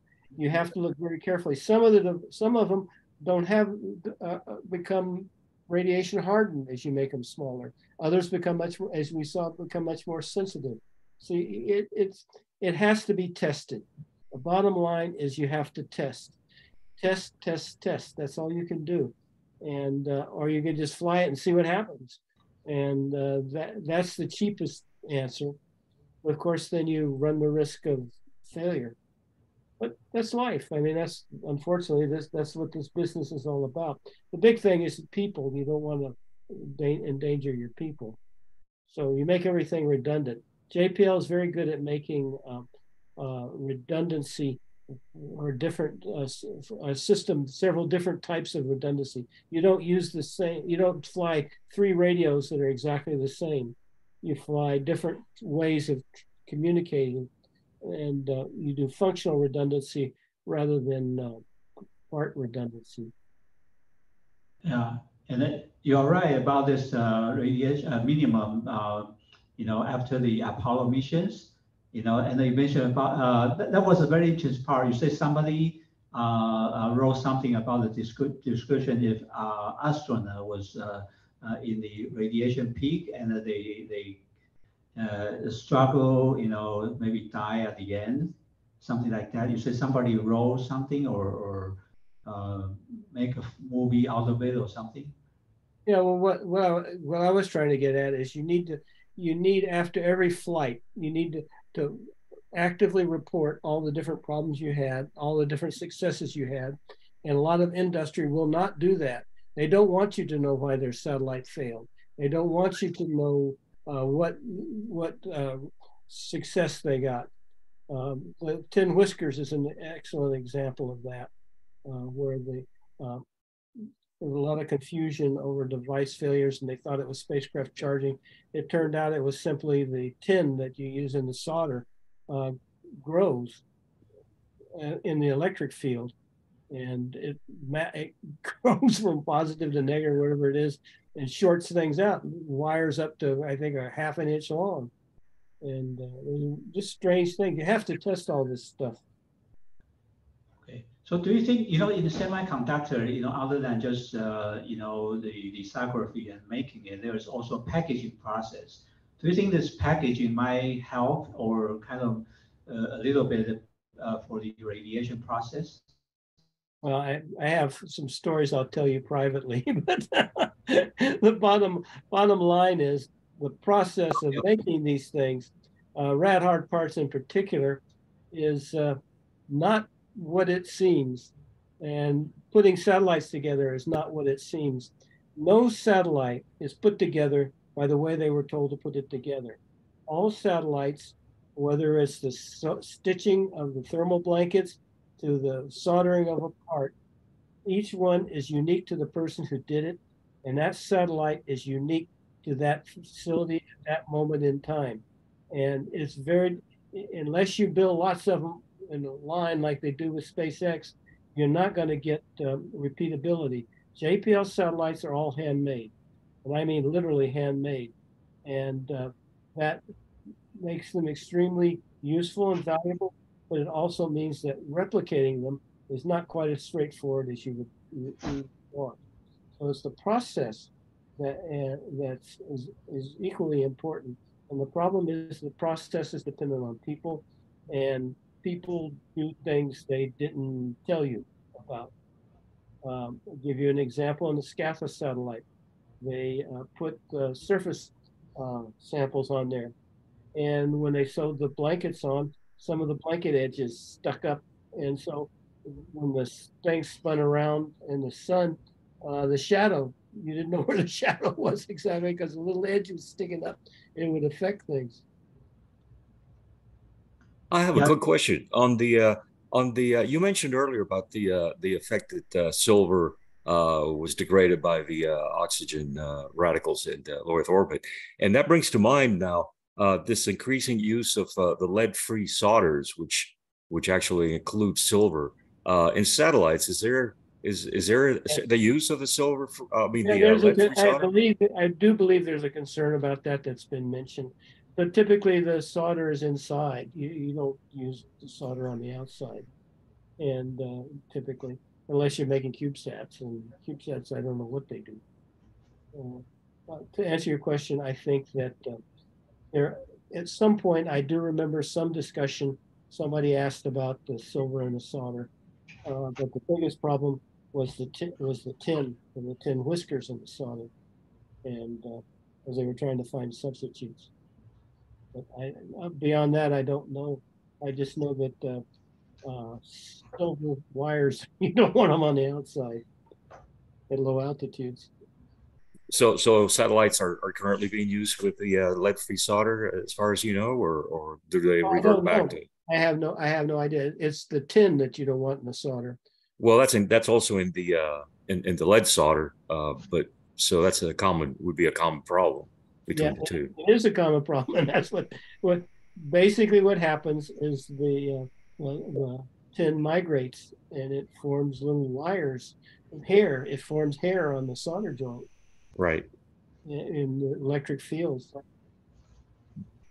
But in terms of substituting the lead out of the solder, that doesn't necessarily impact. I don't know. I've never.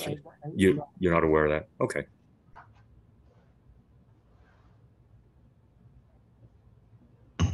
Okay. Personally, I have tons more questions. This is very exciting, but because the library is closing, we need some time to wrap up here. So any further question online? Yeah, would you do me a favor and save the chat and send it to me? Okay, I will do. Will do. Definitely, yes.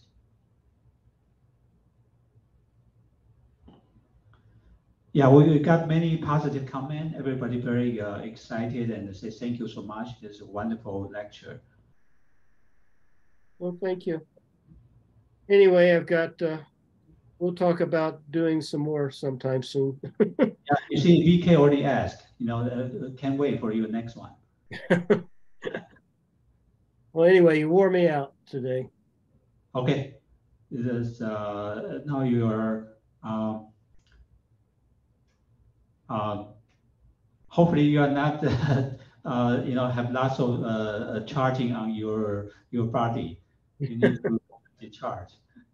You need to touch the ground and discharge and get rest. Okay. All right. Well, you ready to shut it down? Yes, let me